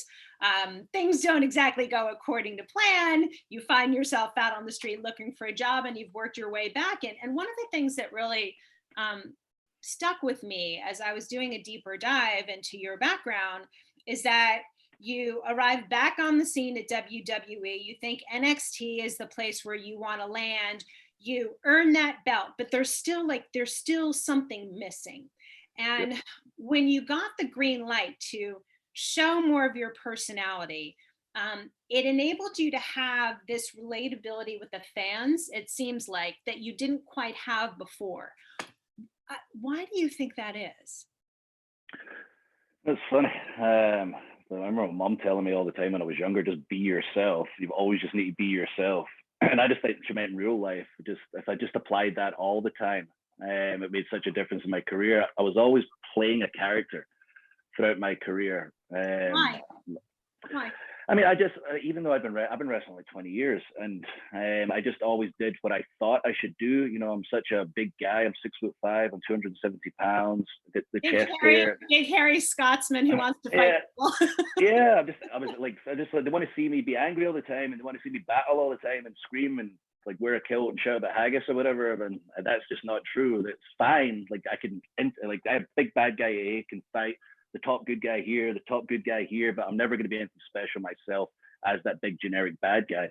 And it was one particular show, I remember we had to buy some time, and you know, an individual like Paul Heyman, who works for the company, kind of told me, here, go out there, buy some time in the microphone and show the world kind of a little bit of yourself. So I went out there, I got in the microphone, I just started being Drew. I started telling jokes, and like there's a bit of a disconnect at first for the fans because they're used to this big angry Scotsman snarling all the time, and I was just talking like I'm talking right now, and I was telling jokes that aren't funny. Like I'm the real Drew, as you've probably noticed so far. I can be silly, sarcastic. I'll tell jokes that are just not funny dad jokes. Just not funny. Yeah, I'm not afraid to fall flat in my face. That's the real Drew. And I started doing all that stuff, and then people started paying attention, and this was after the show had finished, so people were trying to leave, you know, to get to their cars, to leave the building. The TV taping had finished. We had a special match after the show had finished. Most people leave during that to get out of the building, but I saw them turning around and coming back to the ring, which I've never seen before. And people backstage that needed to see it saw it and went, Drew, what you did tonight, we need to put that on television. What did you do? I was just myself. You need to be yourself from now on. Like the best characters in wrestling are not characters, they're just an extension of your personality. And finally, it's something that's relatable for the fans. They can't relate to the 6'5" angry Scotsman breathing fire every week and beating people up. The one guy in Scotland who's big and angry, shouting at his screen, I get that guy, he's the only guy that relates to you. But if you tell like your story, your real personality, you're a real person, you're just a big wrestling fan who made it. And when you tell your real story behind that, how much you've had to overcome throughout your life to get to the point you're at right now. And that's what we did. We just let the real personality out. We've got into my real story about growing up, dreaming of getting to WWE, getting signed at 21, getting Vince McMahon tell everyone in front of the world, this is the future, this guy right here, which he's never done and will never do again. It didn't work out. Unfortunately, during that time when my mother got sick and inevitably passed, I had a huge downward spiral in my personal life. I got fired. I had to look in the mirror, understand it was on me. I wasn't giving it my all to my dream. I became entitled, and I worked my butt off from that day all the way to back to the company, all the way to the main event of WrestleMania, to winning the WWE title and carrying the company through a pandemic. And without all those lessons, all those ups and downs, I wouldn't be the guy I am today, never mind the wrestler, and would not be able to do the things I'm doing, including right now. And the fans wouldn't have that connection with me because they've been through that journey with me. And now they understand the real Drew because I was finally able to give it to them. And all it took was what my mom told me in the beginning, just be yourself and you can do anything. I think we all learn that part of our success story is predicated on determining how we leverage failure, right? And we all go through it. I've never been in a situation when I was younger where I was like, yay, this is great. But I've learned to embrace it. I've learned to see the value. For every failure, there's an opportunity to learn and grow and be better and ultimately appreciate success if we're fortunate enough to experience that, right? 100%. What was your process when you called talent relations and you had heard that day that other people got fired, including, you know, your teammates on 3MB, and they said, you're out?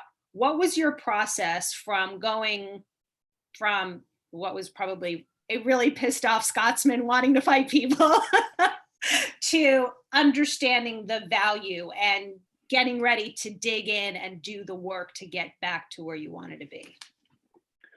I mean, I'd love to say it was immediate, and I just was like, you know what, it's okay. I'm gonna go take over the wrestling world, and then I just did it. You know, Yeah. like, that's how I kind of trained myself to think that's how it happened. But over the past year, we've done a few documentaries, we've done a kind of deep dive, and my wife's kind of been reminding me how I felt during that period. And when I got fired, I was down, really down. I just felt like I'd let myself down, let my family down, let the company down, and I just was like, am I still going to be able to do this? And, you know, I got pretty much that day, I put together my mission statement, what I wanted to do. The UK scene was on an uptick. It needed somebody, like a face of like the UK scene and independent wrestling in general. I thought I could be that guy, but I was so self-conscious. I wasn't sure if I could pull it off. I was the guy who was a comedy act when I got fired from WWE. I was like, I went from like saving like the girl from the tracks throwing the match behind me and the building exploding and me saving the day to literally being the comedy psychic and then getting fired. Like my confidence was at an all-time low. But I went back to the UK. I faked it till I made it. I went out there, put on a face, said, I'm going to take over the world. I'm going to show the world what I'm truly capable of. And I'm going to show the world what the independent scene and what the UK wrestling scene is truly capable of. I came backstage and everybody, the way they looked up to me and like wanted to lift me up and said, we believe in you, Drew, like really was something special for me, because I didn't believe in myself. Like my wife believed in me. I didn't believe in myself, and those like guys and girls around me during that time believed in me and looked at me as, you're the one that's going to do this, Drew, you're going to take us there. And their belief in me really made such a difference. We did it together. Like all the different companies I grew during that period, I was away from WWE in multiple countries, is because they believed in me. I was able to help them as a senior member of the team, as a veteran, and kind of give them advice, and they would come to me and just keep lifting me up and lifting me up. Once they like believed in me so much, I stopped faking it and I finally started believing it myself. And that's when things got into next gear. That's when I was really starting to take over the world outside of WWE. And that's when WWE finally came to me instead of the other way around and said, are you ready to come home? And I said, you're damn right.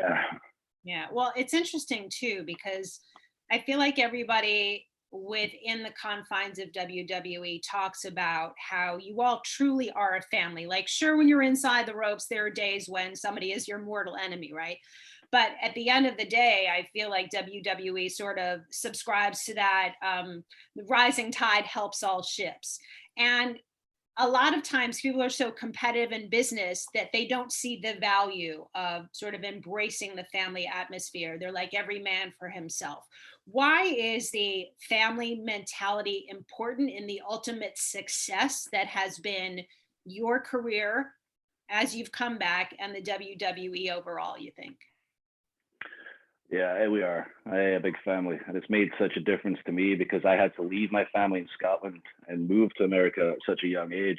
And I was such a family guy, and it was very difficult for me. And I was welcome right away, and I could feel that family environment. And the truth is, outside the pandemic, you're on the road, you spend more time with your work colleagues than you do with your actual family. You're on the road constantly, you go through everything together. You go through physical pain together, you go through mental pain together. Someone can be go through something at home, and we're all there for each other, and we're always lifting each other up, and you really get close to each and every one of them. And there's a reason that we call each other brother and sister in this industry. It's not just a term Hulk Hogan says, brother, but it means something. Like, we really are family. We really lift each other up and want each other to be better. And that's like a cool thing about it, is if you see, one of your brothers or sisters struggling and you go and help them, and then you see like they want to learn, they want to get better, they want to improve, and when they finally make it, you feel like, God, they did it. And it is like, I've got a little brother, like whenever he does something I'm proud of, like I'm very proud of our roster when they step up and they make a difference and they're able to overcome some adversity. And you mentioned earlier about learning from your failures. Like, I remember I used a Rocky quote on television the other week because it really means a lot to me. And I was like, I remember Vince McMahon was like, some kind of analogy you can say. I was like, yes, I do, sir. Don't worry about it. Didn't say anything else. I went out on TV because I like this Rocky quote really means the world to me, and really says a lot about my career and how I think about things. Hopefully a lot of other people out there that have gone through some stuff, it means something to them. It's like life's not about how hard you can hit. It's about how hard you can get hit and keep pushing forward, keep moving forward. That's how winning's done. And it's so true. Like, you're going to get knocked down more times that you're going to get pushed forward. And it's how you deal with getting knocked down, what you learn from it, what you can take from it, that's really going to make you the man or the woman in the future that you're going to be. Well, everybody wants to take down the champ.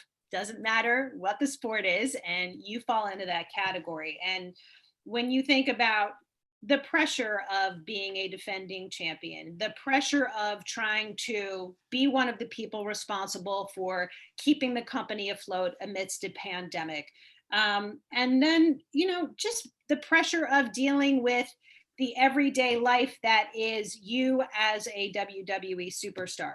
What's been the key to you handling that pressure in a healthy way? Aside my, experience, like I mentioned, all the ups and downs preparing me for literally any situation, including a pandemic, I wouldn't be who I am without my wife. Like, constant support, constantly believing in me, constantly pushing me forward, and knowing that I can be better than I am. Like today, like as far as she's concerned, I'm going to be better tomorrow. And it really helped me during the most difficult of times. And from a company perspective, it just keeps me motivated, keeps me excited to try and figure out what we can do to innovate and adapt in this situation. We've done some really cool stuff that I've been so proud of. Like we couldn't be in contact with our fans. We've started doing virtual meet and greets with the fans, which has been really cool. Once a year, we do a tribute to the troops show where we show our appreciation for the men and women and their families of the armed forces that sacrificed for us. Obviously, we couldn't do it in person this year. We said that's not going to stop us. So we had it in the Thunderdome. We brought all the troops on the screens, over 1,000 in the building. I got to meet them during the week, virtually meet the families, hear their stories, how they were struggling a little bit mentally. And they were very excited for us to put that show on. And then when it comes to hospital visits and make-a-wishes, that's the real stuff. Whatever you think about wrestling, like that's cool, but that's some real stuff. And I'm so glad that we were able to figure out virtual hospital visits, especially like September for Pediatric Cancer Awareness Month with Connell's Cure and the V Foundation. I got to meet these kids, and like when you get talking to them, you see how strong they are. You see the smiles on their faces. It puts things in perspective. Like the things we complain about ain't worth complaining about when you see how strong some of these kids are. So that's the stuff that I'm most proud of what I've been able to do during this time as a company. You have, I think, amazing perspective. And when people ask you what your defining moment is, you don't talk about winning the title in WrestleMania 36 last year. You talk about being fired and coming back from that. When you look forward to what you will want to accomplish the rest of your career, how much is that defining moment in the back of your mind? How much does it continue to fuel you? It doesn't fuel me in any sense like it's a chip on my shoulder or anything, but it needed to happen. Like at that stage of my life, I just was spinning my wheels, as a man, and as a performer. And I had to get outside the bubble. And once I was outside the bubble, I was able to step away and understand that, man, there was a time where you would have been happy to be the water boy here.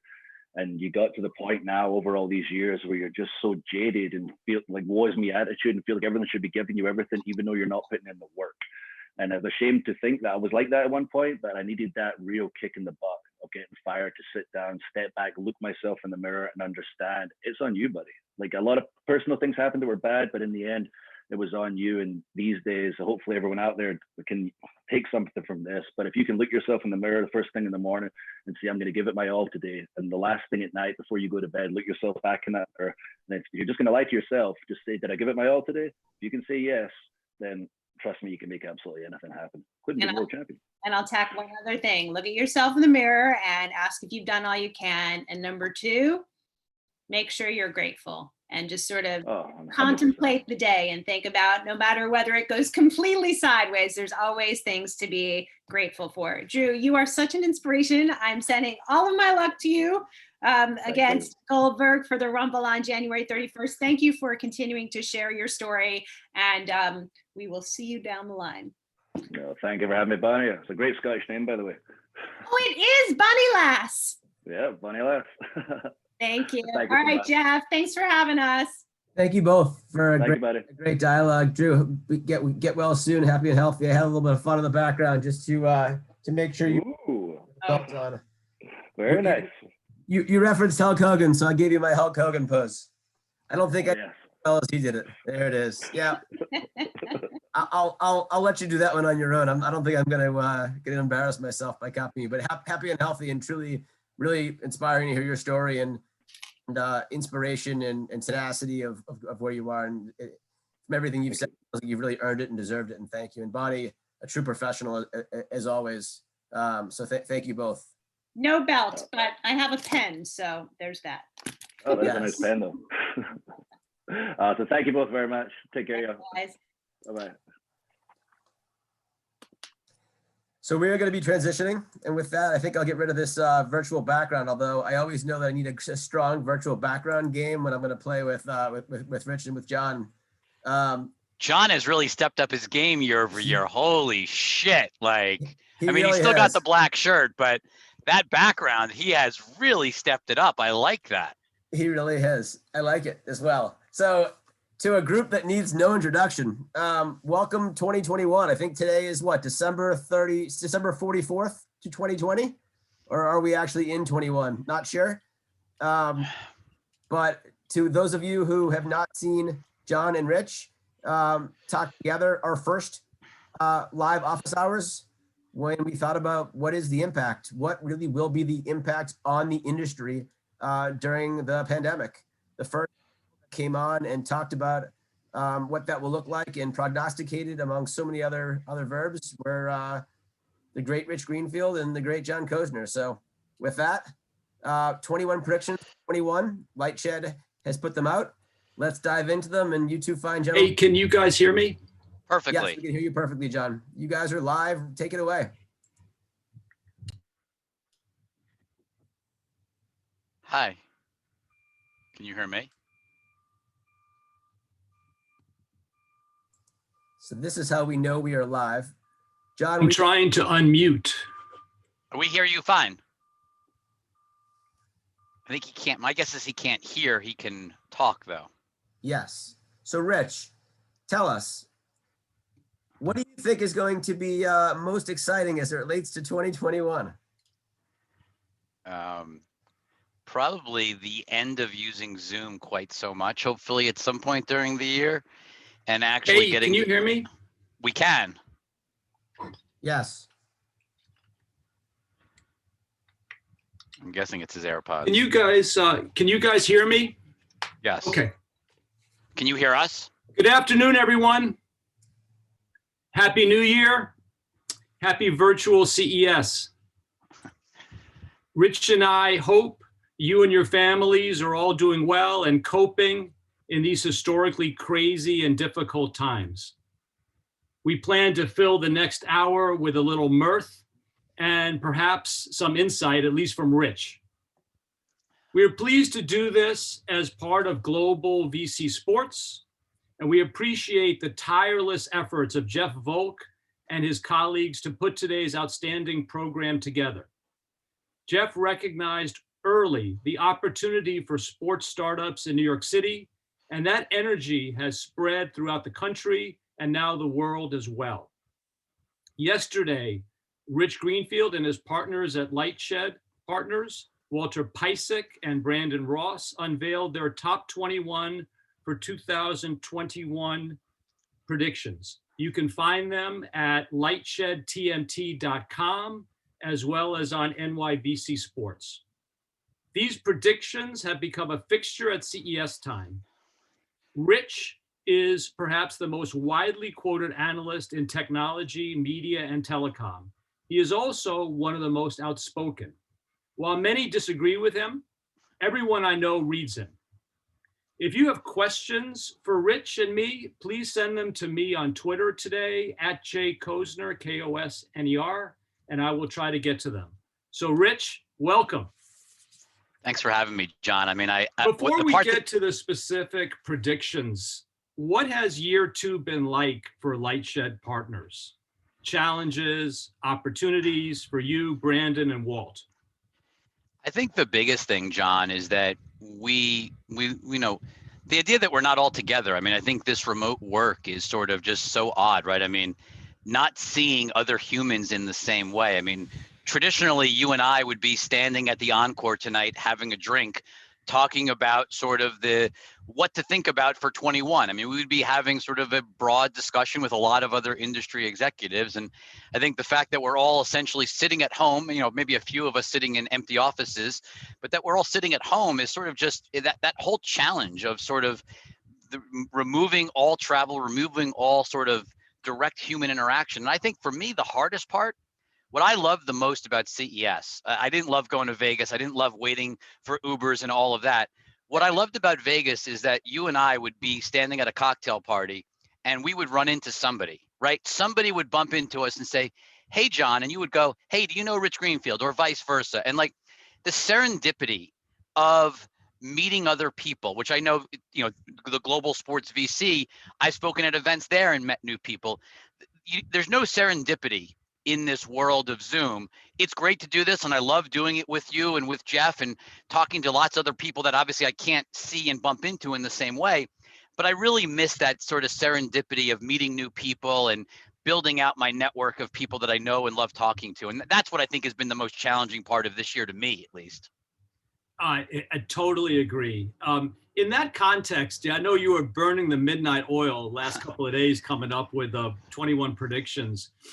Before we get to sometime we're going to go back and start. Originally, it was a top 10. And someday we're going to go back to 10 because it's just there's too many years that are building up. Like, it's crazy. You're making it into too much work at this point. But I know. I'm interested, before we go through some of the specific ones, and not just COVID, but what did you feel were some of the key things that had changed when you were doing this exercise this year versus a year ago? Well, I probably think that, when you look at what's happened from a regulatory standpoint, right? I mean, there has definitely been, I'd say, political / regulatory. There has been a lot of thought that's gone into sort of how the world is changing, right? I mean, we've got companies that are being, antitrust investigations into Facebook and Google. We've got Section 230, which, well, I don't think it goes anywhere. The idea of sort of removing sort of the core tenets of how the internet functions. We've had TikTok almost kicked out of the, after having the most explosive growth of any media company in 2020. There was a time in September where TikTok employees didn't know if there was going to be a tomorrow, like literally a tomorrow. Right. So you think about, leaving aside the pandemic, which is obviously impossible to, given it's impacted essentially every business that we look at. But I think the political regulatory climate under the current administration that's obviously changing shortly, or seemingly changing shortly, that has been something that has really altered and impacted how we thought about the sector and has led us to do a lot. There's been a lot of work and thought that's gone into how does it really impact the coverage universe. Totally. So one theme that runs through your predictions is streaming. Okay. Is it safe to say that 2020, the pandemic year, is a sort of line of demarcation between the linear TV world that you and I grew up with and the brave new world that's coming? I think that's right, because I think if you were to step back in time, there was a lot of debate. I mean, the hashtag we came up with a long time ago called Good Luck Bundle. And it was we were sort of a heretic years ago when we came up with it, and everyone sort of laughed. And, obviously nobody's laughing anymore about sort of the challenges and headwinds facing the cable bundle. But I think what sort of changed in 2020 is that you sort of really got the reality that you had to go to streaming, right? Like everything was moving to streaming. And I don't even just mean the traditional video business. I mean, obviously HBO Max launched last year and Peacock launched, but I think it was like, Discovery coming out in the end of 2020 and saying, we're doing streaming now. And it obviously just launched last week with Discovery Plus, but like everybody, I mean, if you think about, go back to the old David Zaslav quote when he was at NBC, sort of, the digital dimes for dollars, and sort of like you think about sort of how this industry has changed and how everybody now is embracing streaming. I think it's everyone now gets that if you're not on the streaming bandwagon, you're going to disappear. So I think that is a big part of it. But I think, John, the answer to your question is actually, it's even bigger than that, because of the pandemic, other businesses in media have shown the power of streaming, right? Like the movie business, essentially. I mean, I was walking in Manhattan last night. The movie theaters are still all closed, right? There's just literally nobody there and they're closed. Boarded up. And so the movie industry has had to think about, well, we've got all of this content. How do we get it to consumers? You saw what Warner Brothers did. I listened to Ann Sarnoff at CES earlier this morning from Warner Brothers. Like the movie industry has recognized that, yes, they still want to do movie theaters whenever they reopen, but there's a way to reach consumers, billions of consumers all over the world, with streaming. And so streaming is providing an outlet, not just for the traditional television business, but other industries like the movie business are quickly realizing how big of an opportunity this is. And while it's very different and it's very disruptive to everyone's existing business models and very often job functions, I think 2020 for many, many reasons illustrates the point you're making, which is this is the clear inflection point for this industry. 2020, there's no looking back. We're not going back to the bundle. We're not going back to movie theaters in the same way. The world is pivoting to streaming, and you know what? Consumers love it. I mean, this is great for the consumer. Yeah. So looking forward, When you think about streaming, let's talk about entertainment companies first. What's necessary to win? You know, because we're ultimately not going to have 15 to 20 of these. We're going to have some form of consolidation. So what's necessary to win? Well, first of all, I might take a step back and say there's probably going to be lots of players, right? I mean, they're just going to be different sizes and scales, right? I mean, Yeah. Crunchyroll has been out there for a long time. It's Japanese anime and it's got Right. 3 million plus subscribers. And, you know, I think if you're talking about who can be quote unquote winners, right? I mean, if we're Yes. talking about true winners, my guess is that there's going to be a few, right? There'll be a handful. I mean, I think we probably all agree, and I'm sure most people watching here probably view Netflix as a winner. I think it's hard not to deny that Disney will be a winner, but Disney's probably a winner in a different context, meaning even Disney will probably consolidate what it's doing into one larger shot on goal over time. You know, HBO Max, it's funny, I saw an ad for Snowpiercer the other day on HBO Max, and that was a big turner, I think a TBS or TNT title last year. But now it's being shown on HBO Max, and I think it just shows you how each of these media companies is realizing they got to take all of their brands. I mean, look at Discovery Plus.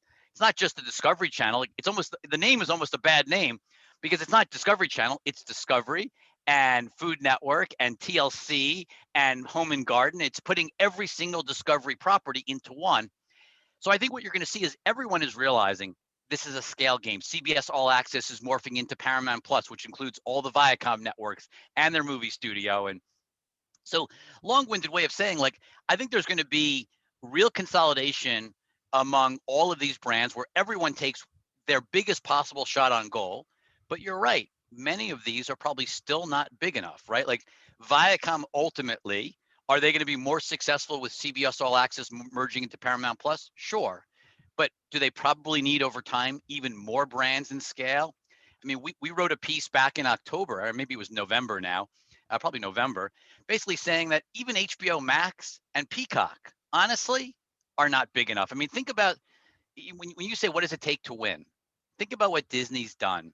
Like The Mandalorian, Star Wars, Marvel, Lucasfilms, Pixar, like they are clearly showing you what it takes to be successful in streaming. And even Disney, in just the last 12 months, has realized that the amount you have to spend is dramatic, you know, billions upon billions of dollars. I mean, it's funny, if I was sitting around with a bunch of industry executives, you know, traditional legacy media executives a year ago, 18 months ago, many of them would have said, Netflix just wastes money. Like they spend $15 billion on content. They could spend half of that. They're just wasting money.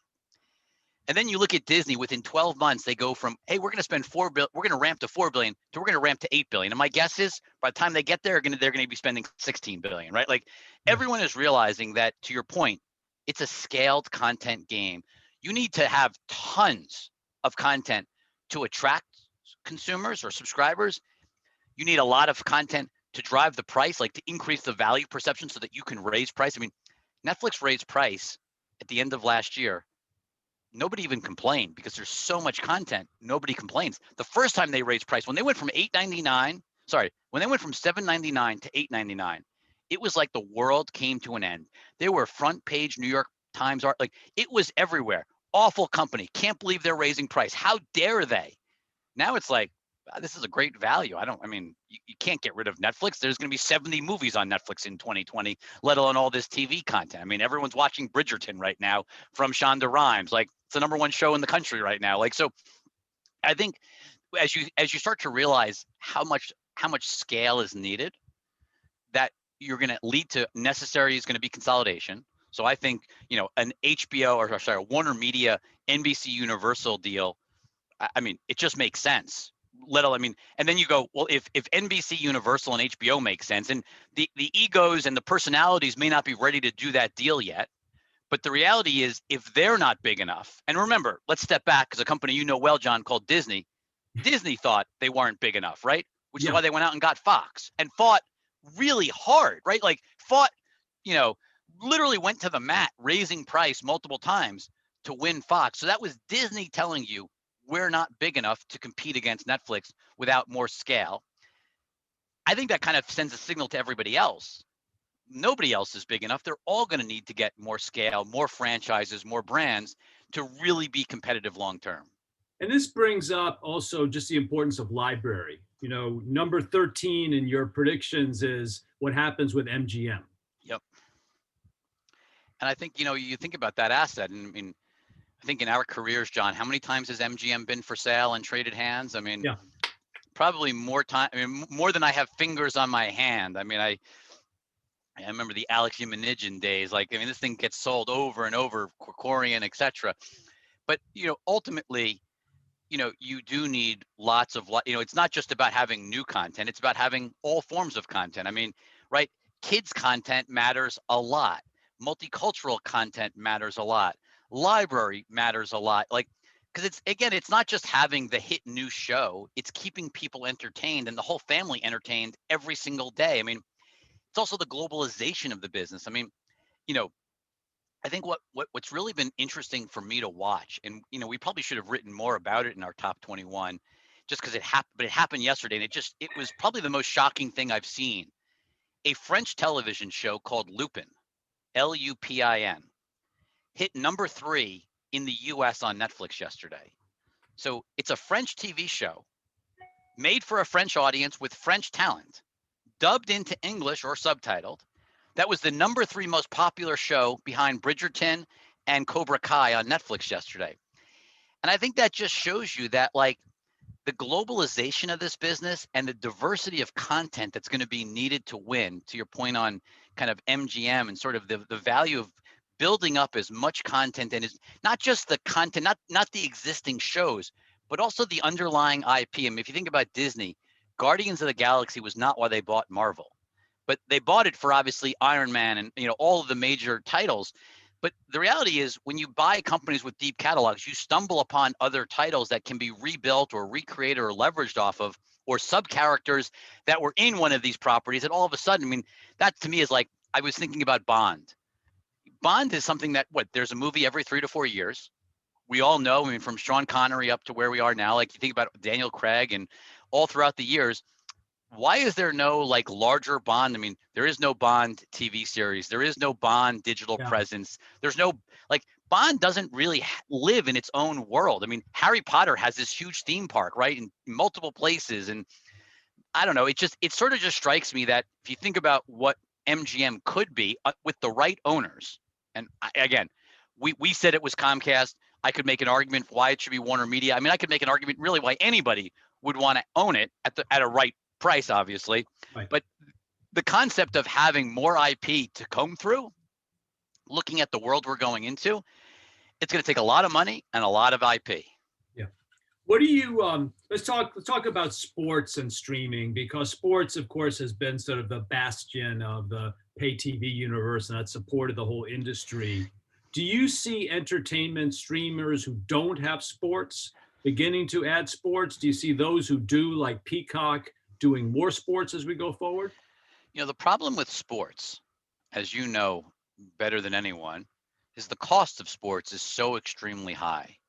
The entry fee is so large for everyone. I mean, I don't know exactly what the NFL rights are going to go for, but I presume that Sunday afternoon will go from $1 billion to $2 billion, if not more, with lots of competition, right? Now, I mean, these numbers are tremendous. And so, you know, we've seen lots of players dabble, right? I mean, DAZN, right, tried to go from, you know, nowhere to entering the US with a boxing contract, and then live look-ins to Major League Baseball games that, you know, to me, it's like, it hasn't worked. I mean, it just honestly, and, you know, I mean, John Skipper and the team over there, they're very successful historically, but I don't think it's worked. And I think it's because the scale necessary to be a major player in sports streaming is really expensive. The companies that should do it, right? I mean, if the obvious companies that should do it, you would go, oh, Netflix should do it, right? They have 200 million subscribers. It's obvious, like, they've conquered TV, they've conquered, or entertainment, they've conquered film. They should do sports. But then you look at it and you go, you know, the majority of Netflix's subscribers are global. Sports rights are not just market by market, but they're exceedingly expensive. The content basically only has value for the few for the hour to 3 hours that it plays out, then there's no value. There's no catalog value. The whole catalog value you and I were just talking about, sports doesn't have that. No. Sports is a great battering ram. Like if you need to attract subscribers, sports is amazing, right?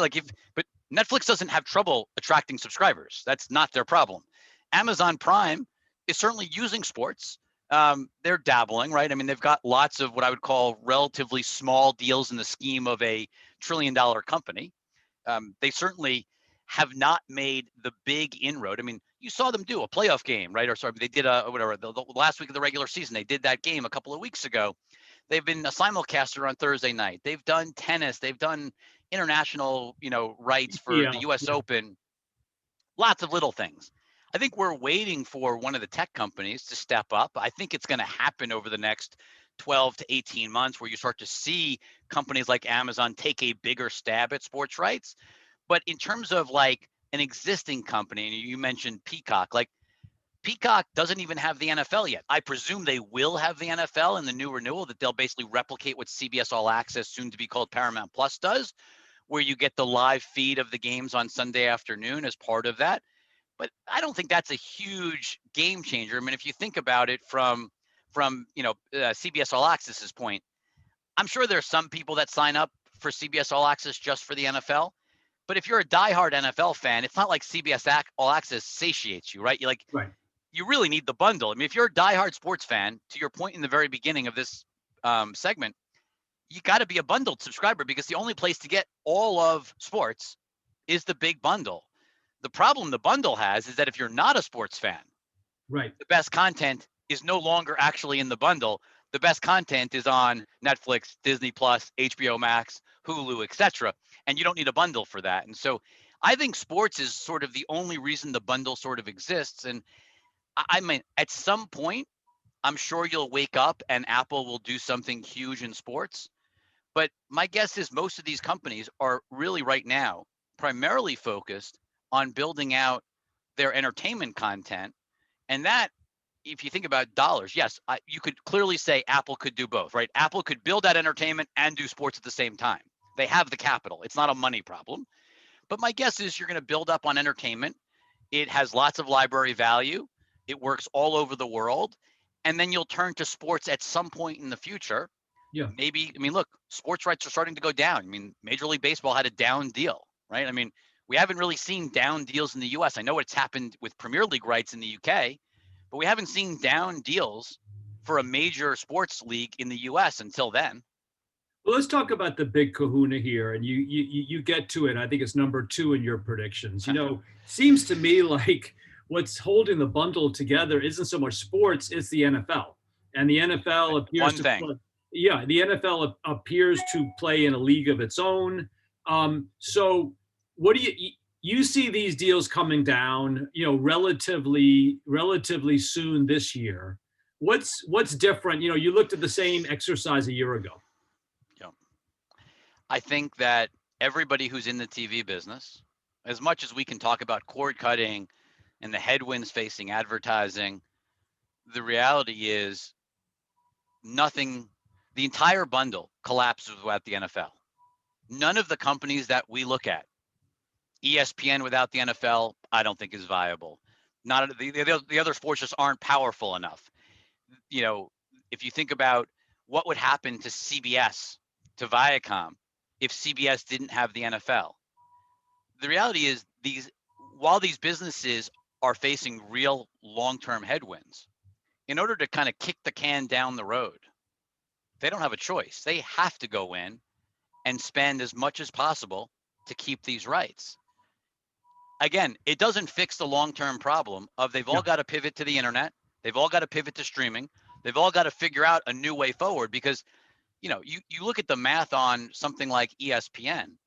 If there's only 50 million subscribers in 5 years to the bundle, and sports rights for Monday Night Football go from 2 billion, 2.5, 2.6, let alone 3 billion, whatever the number is. Right. You're upside down unless you get rid of every other sports contract you have. You're upside down on profitability in 5 years. And so they've got to figure out a future. But the idea of not having the NFL would accelerate the demise at such a speed. I think the reality is they'll overspend for the NFL one more time and try to figure out a future. Now, the real question that I think that you're leading into is, what does the NFL exactly do? Because if their partners are in trouble over the next 5 years, Yes. 6 years, they're going to get one more great contract. So let's just say the new contract starts in 2023 and it's a 5-year deal. How about a 10-year deal? It's possible. I mean, that would certainly be in the NFL's interest. I think the reason not to do it is you probably hope over the next 5 years, 6 years, by 2027, 2028, you probably hope that the digital players are finally ready to do sports. If not, you're got a much bigger problem anyway, right? Like, I just think a ginormous problem there is that the big digital companies that could play, you mentioned Amazon, Google, YouTube, Apple, they already have billions of active customers. You know, one of the reasons, again, meaning it can't be a battering ram. Yeah, one of the reasons that we at media companies would acquire NFL rights is because it defines us as a network. It's a reason to be. You know, you certainly add engagement, you add any number of other ancillary opportunities for these big companies, but they don't have to do it. Whereas you'd argue that for media companies right now, you have to do it. That's the conundrum. Correct. And that is the and it's also what's also really dangerous, John, about that, in my mind, is let's say Apple bought Monday Night Football. We certainly know Apple, with or without Monday Night Football, is going to survive. So it's not like you get so addicted. Like, I would say that the media companies that you and I follow and looked at for years and you've worked within, they're addicted. It's like the needle's all the way in, right? Like they're fully addicted. They can't get off the drug. We know that if you sell rights, if you kill your old partners, kill the ones that are on the drug right now, embrace your new partners. As you just said, the new partners, it's not critical to them. Like, it could be interesting. They could try it, but it certainly isn't mission critical. I think that if you're sports leagues, not just the NFL, if you're any sports league, your single biggest concern right now is that you're not critical to tech the way you were critical to the TV ecosystem. And there's no way to fix that. And so everybody that's in the sports business, ownership of teams, leagues, they need to be thinking about what are the new revenue streams? Because my gut is over this coming decade, media rights will not do what media rights have done over the past decade. That doesn't mean there aren't new ways to monetize that could be very lucrative. Right. And I don't know how highlights and social and digital and AR, I mean, there's lots of things we can dream up on a whiteboard. None of them, obviously, they all pale in comparison to the economic model of the cable bundle, historically, and media rights. But that's to me, that is, if I was sitting in the conference rooms at these owners meetings, this would be my number one concern of, like, forget about the next couple of years. Even if deals go down a little bit, the next couple of years is fine. What is the long-term plan?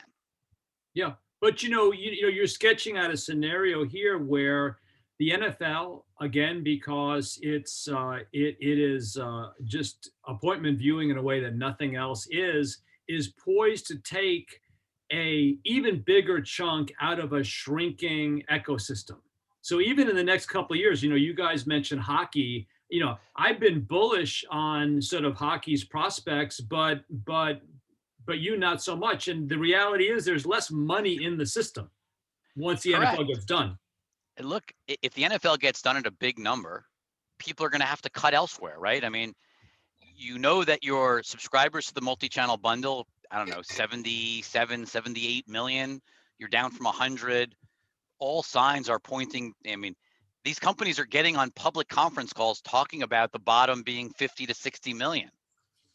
So it means you got another 25 million plus subscribers, almost 30 million subscribers to go down over the course of the next, let's just say, 5 years.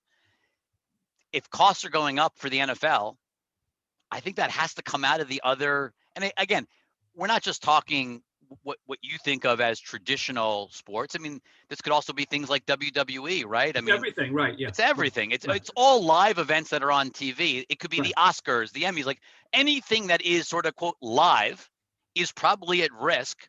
And look, when you look at what happened 2 nights ago, I mean, we're stuck in the middle of a pandemic.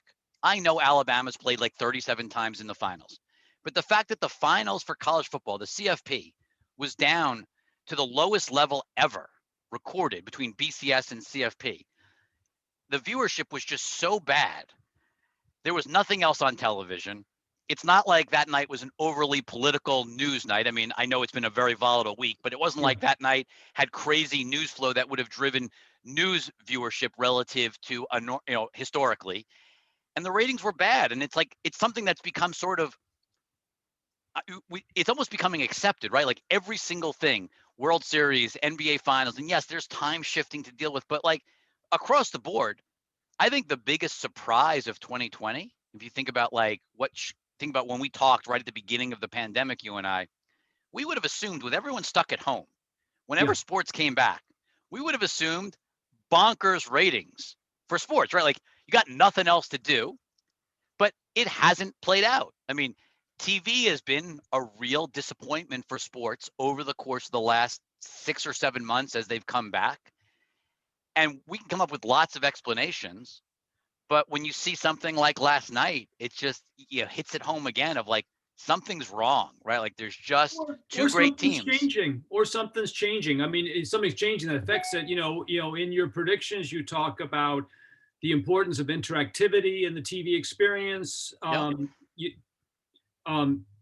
I've seen it in my own kids. My kids, the amount of video game time spent in 2020 caused, you can literally, you talk about demarcation lines.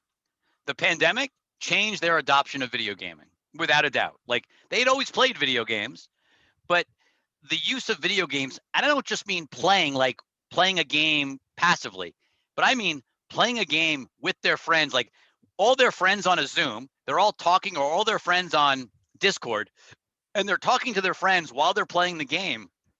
Sort of the social hangout nature of video gaming. I don't see the same thing happening with sports viewership. It just doesn't exist. I have a friend named Jay Moses who's on the board at Take-Two, which is a terrific gaming company, and he made the point to me, which we put in an article, that if you look at TikTok, which has been, as you said, a spectacular success, a lot of the underlying sort of experience is based upon gaming mechanics. It's a fundamental change that's going on. Also, in your piece, you mentioned just the important growth of creator economy, which is fueled by, I have a 13-year-old and he's more interested in the followers he can get on his cooking blog and other stuff than necessarily just watching a football game with me. And I think it also brings up the challenge that over time, sports has to integrate the kind of activity you see on Twitch and other channels, which is how most young people are watching and interacting with content today. Well, just you and I were going back and forth on Twitter over the weekend, looking at what Nickelodeon did. Yeah. Yes, it wasn't interactive, so I don't want to misspeak, but it showed a new take to sort of play into, make it feel more like a video game, make it feel more creative and entertaining, and the slime in the end zone. And look, I'm sure a regular football diehard probably wanted to vomit watching that, right? I mean, that was not your typical way of watching a football game. But for an audience that has grown up playing Fortnite and lives and breathes Among Us and Roblox and Minecraft, it was pretty interesting. And the numbers, 2 million viewers. And I have to believe a lot of that was incremental viewers, because I don't think you were choosing to watch Nick over watching CBS. Yeah. And I know it's a novelty and they promoted it hard, but just the idea that there's ways of sort of engaging youth in watching, because if you're not watching these sports as a youth, the odds that you're going to watch and you're older are obviously very low. And so I think to me, that was interesting. But I think what you're saying is, how do you take it a step further? How do you make this more interactive? And, the challenge is like the pace at which the TV companies move, and how much of the hardware, yes, X1 is fairly advanced hardware in Comcast, but even X1 can't do what an Apple TV or a Roku box can do. It took 6 months to launch HBO Max on an X1 box. They're just not, it's very hard to innovate for these platforms. And there's so many platforms that doing things this is not easy to do. And so I do think that, it's critical. I also don't know for sports, what do people actually want to do? Like, what do you want to do on your phone versus what do you want on the TV? Is it a two-screen experience? Is it a single screen experience? Even sports betting, like, I don't really think you want a sports bet on your TV. It hasn't worked in the UK for Sky. Where it works is on your phone, right? Like, you're sitting with your phone and it's really easy to place bets.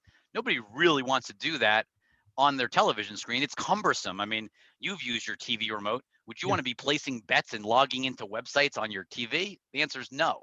No, I think you're going to see much more emphasis on group viewing. I think that, you're going to have to get the latency down. That's the biggest thing that I miss is I'd like to be able to watch a game with you. And let's say there's a plus button up on the screen and we can click and we can watch it at the same experience and talk about it. But that requires a couple things, not just the latency going down, right? But that also requires, you've got to have a camera on top of your television, right? You've got to have good enough bandwidth to actually have that be a good two-way experience. And, Verizon has amazing upstream.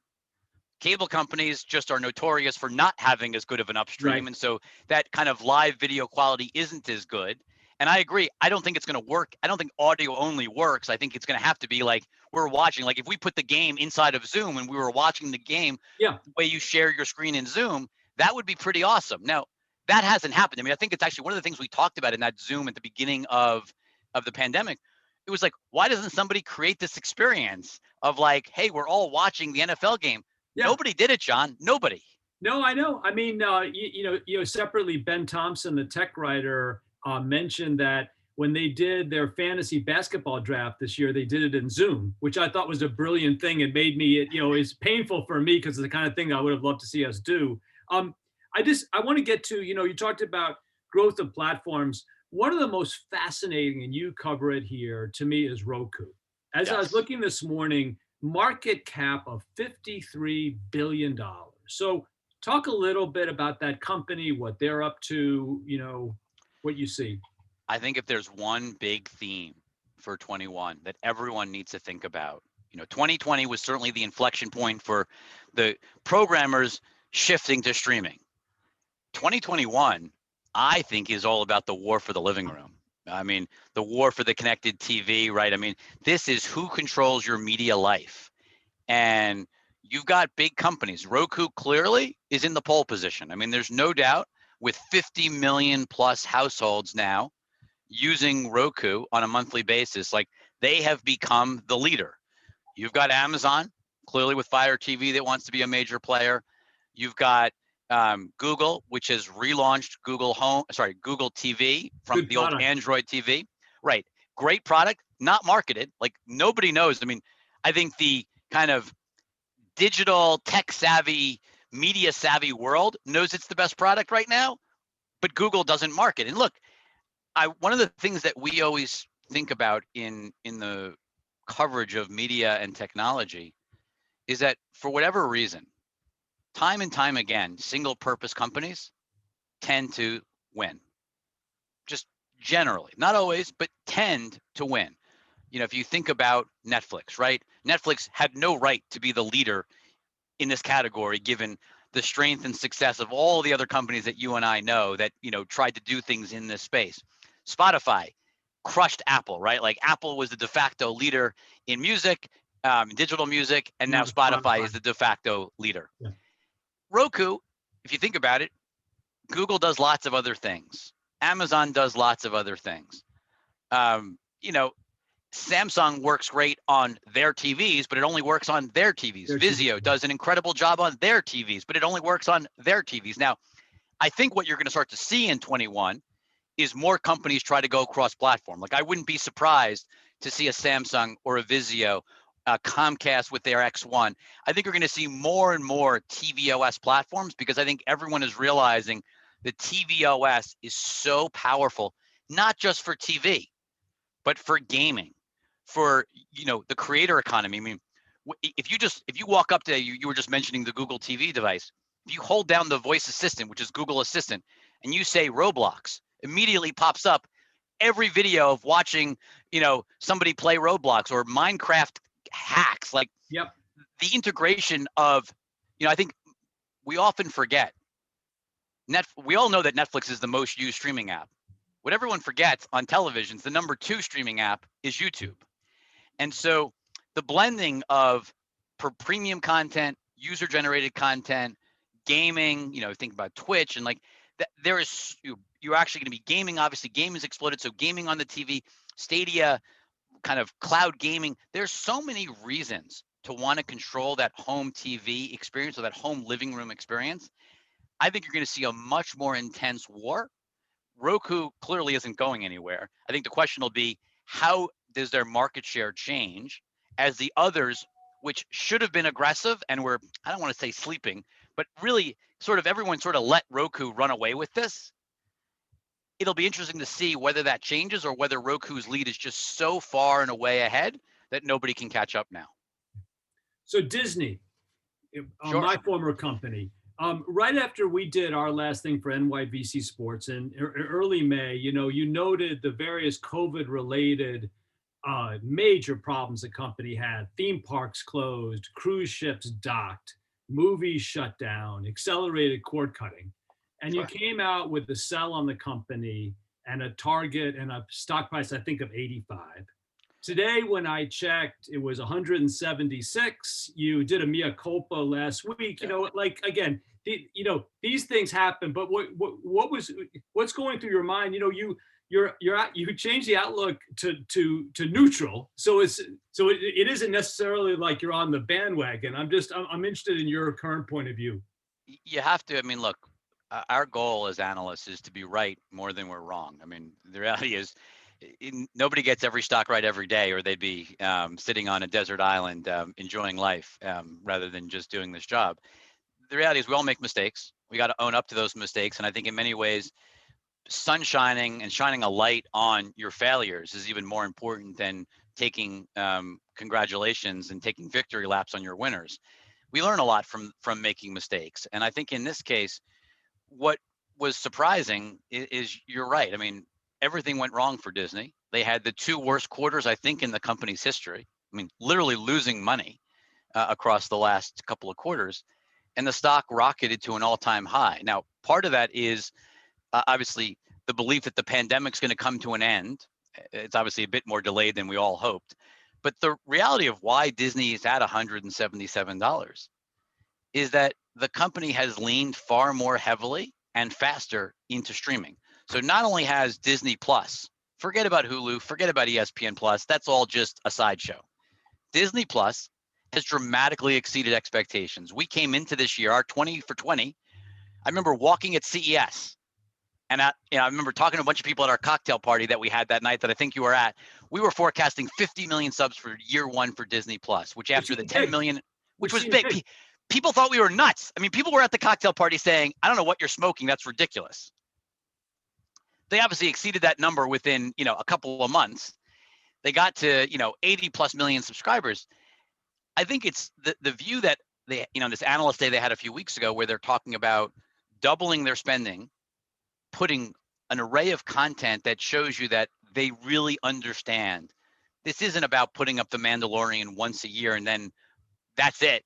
It's about having a robust, meaning every few weeks there's going to be something major on Disney Plus. That meeting dramatically changed our thinking about how Disney recognizes it. And I think while they didn't say it, all the body language speaks to a more meaningful change in the movie business. I watched Alan Braverman gave a kind of a rare interview a few weeks ago where he talked about probably the single greatest challenge. He's the general counsel of Disney. He said the single greatest challenge of his career probably is what's happening right now, where the entire economic model, trying to figure out how the entire economic model of the media business shifts, because you're moving from, this is how you get paid, right? Like somebody gets a little bit up front and then makes money on profit participations as it goes through a series of sequential windows, whether it's movies or TV shows, to a model where content just premieres. It's called effectively, in many ways, they call it like self-dealing, right? Like you're putting your content onto your own platform rather than selling it to a third party or putting it out into a theater or onto a streaming service. Dealing with that is so challenging, but all it had me thinking about, John, is that Disney is just waiting. They're preparing and getting ready because they know this pandemic is lasting longer than anyone thought. Movie theater business will certainly reopen and come back, but it's never going to come back to what it once was. And I think Disney is making meaningful preparations to see more of its movies go direct to streaming. Like, I think they've seen, when you look at what happened with Hamilton, when you look at Soul, I mean, Soul is still the top title. 3 weeks later, Soul is still the top title on Disney Plus. Why? Because it went direct to streaming. It didn't go to and on a holiday too. I think those two examples you use the power of, like, everyone, we're all cooped up on July 4th, we're all cooped up on Christmas Day, and so they came in with a big attraction, right? and people loved it. And look, it Yeah. wasn't like just Soul worked. Wonder Woman did big numbers. I mean, Wonder Woman had a bigger subscriber impact from the data we saw from Antenna Analytics. Wonder Woman had a bigger impact on HBO Max subs than Hamilton had on Disney Plus, and that was a huge impact back over the summer. So I think what my point is, I think the studios are starting to recognize what Netflix has known for years, that exclusive direct to streaming movies are really valuable, can really move the needle on subscribers, can really enhance the value proposition, and have substantial library value. I mean, one of the funniest things is Mulan, which Disney sold for $30 extra as part of Disney Plus, and was sort of widely ridiculed as a quote unquote failure of the kind of premium charge extra model. Mulan is now available for free on Disney Plus. And I noticed a couple of days ago, it was surged back into the top 10. This is the live action Mulan. Yeah. And I think it just shows you the power of included, it's not free because obviously you're paying every month, but the included value of content resonates with consumers, and you'll have a lot more ability to grow subs and drive ARPU if you build the value proposition for the consumer. Yeah. That's a huge learning from 2020 that I think you'll see play out in 2021 for a lot of companies, including Disney. I was also going to say that, management at Disney, Kevin Mayer, who's no longer there, Bob Iger, Bob Chapek, who's now the CEO, Aaron LaBerge, who's the head of technology for direct to consumer. I think they understood, and you've been a proponent, and I have too, that the street valued Netflix and the Netflix story, so that if they could create their own story about why they were a meaningful challenger to Netflix, that they might get valued that way as opposed. And frankly, Kevin and Bob's decision to price it the way they did originally, I think looks kind of brilliant in retrospect. At the time, it seemed like a big gamble. And I'll go even a step further. I mean, I give Disney credit. They have 25 plus million subscribers in India at essentially no ARPU. They're basically given away. Star subs, right? Right. They're part of Hotstar. They're basically given away. But the street looks at those 25. I mean, in reality, they didn't beat the 50 million forecast we had by that much. We just never anticipated them giving it away to 25 million homes in India. But the brilliance of Disney's move is Wall Street has rewarded them. Right. Yep. It's been brilliant. And John, I'll go a step further. Not only have they exploded past expectations, but Wall Street doesn't even, with Netflix, obviously, all you have is the new business. There is no legacy business. What's been amazing to watch with Disney, what we clearly got wrong, was that they haven't penalized Disney for the pressure it's going to exert on the legacy business. Like Disney Plus being more successful, Hulu being more successful, obviously hurts ABC, hurts ESPN. Nobody cares. At least for now, nobody cares in this market environment. We clearly did not expect that to happen. Okay. So anybody who follows your timeline is now kind of up to speed on Fubo. Okay. So here's my question. Okay. Of everybody I know, I would say you are one of the most open-minded guys about new technologies, new approaches, new leadership. Companies that I was very skeptical about, Vice, for instance, like I felt like you've had a lot more patience for stuff that went on there than I did. And I give you a lot of credit for it, but not Fubo. So tell us what's going on here. And I'm interested, not that you don't necessarily believe the Fubo story. What surprised me a little bit is just the vehemence of it. So I'm trying to understand that. So I'd say there's a couple things. One is everything has a price and value, right? So I mean, we were big believers in digital media when they had hundreds of millions of dollars of valuations. When these things started to get to, I think of Refinery 29, and you can go through a long list, BuzzFeed. I mean, BuzzFeed getting up, not selling to Disney for $1 billion. And, we'll see if it actually ends up going public this year. But, Right. We are laser focused on new disruptive technologies and how digital can impact and transform the media industry overall. And so we spend a lot of time. I mean, Fubo was something that I got to know back in 2016 and was fascinated by. I mean, wrote about, profiled. Dave came to speak at one of our conferences. Right. I loved it. But again, this was a small early stage startup with a very low valuation. So this is less about, do I think it's interesting what they're doing? They were trying to create a small, again, the original Fubo story was, we're going to create a soccer focused, Yes, an international soccer focus, right. focused, sub $10 a month, VMVPD, grow slowly, and try to build a business. We now have a company that has a valuation today of $6 billion that has 550,000 subscribers, loses money on every one of those subscribers, says they'll make it up in advertising later, and now is talking about trying to be a sports betting company. Look, you and I both know the sports betting business extremely well. It's a business of scale and, more importantly, capital. I mean, DraftKings, I think, spent $200 million on marketing last quarter. We've seen people try to dabble, right? Score, right, has tried to dabble. I think they've gotten I think their handle in Q4 was $15 million. Like, it was completely irrelevant what they were able to attain in states like New Jersey. It's a business that requires such scale and such investment. And here's the problem, John. The problem is, even if you believed that Fubo had the technology to compete with a company like DraftKings or FanDuel, they only have $200 million of cash, and they're burning cash on their core business. And so I just don't understand, you got to separate interesting entrepreneur, very good salesperson, with the fact of what is the actual long-term business and valuation. And so this is more looking at it going, Fubo just isn't worth, it's not worth $6 billion. It's not worth $3 billion. Could it be worth, 500 million or high hundreds of millions? Sure, it could be. And there's certainly asset value that somebody could look at that.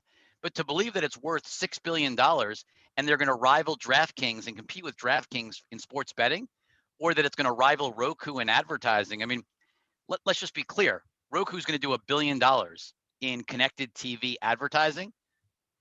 Fubo last quarter did 7 million. So we're just comparing apples and oranges.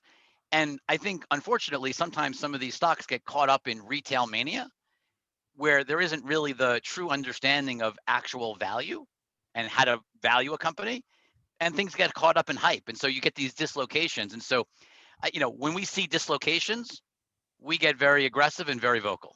Okay. Well, I think we trade places on this one. And, just for disclosure, David Stearns, my friend, former boss, former partner, was an original investor in Fubo and loves David Gandler. I've gotten to know David Gandler well over the last few years, as you have. I don't have any official position in Fubo. I just would say, I think he's a super smart guy and he has navigated so far. I just feel like it's early, so I can't tell you that you won't be correct. I'm just like, the vehemence or the determination about it now is for me. I still think it's somewhat of an open issue, but I just wanted to bring it up and cover it.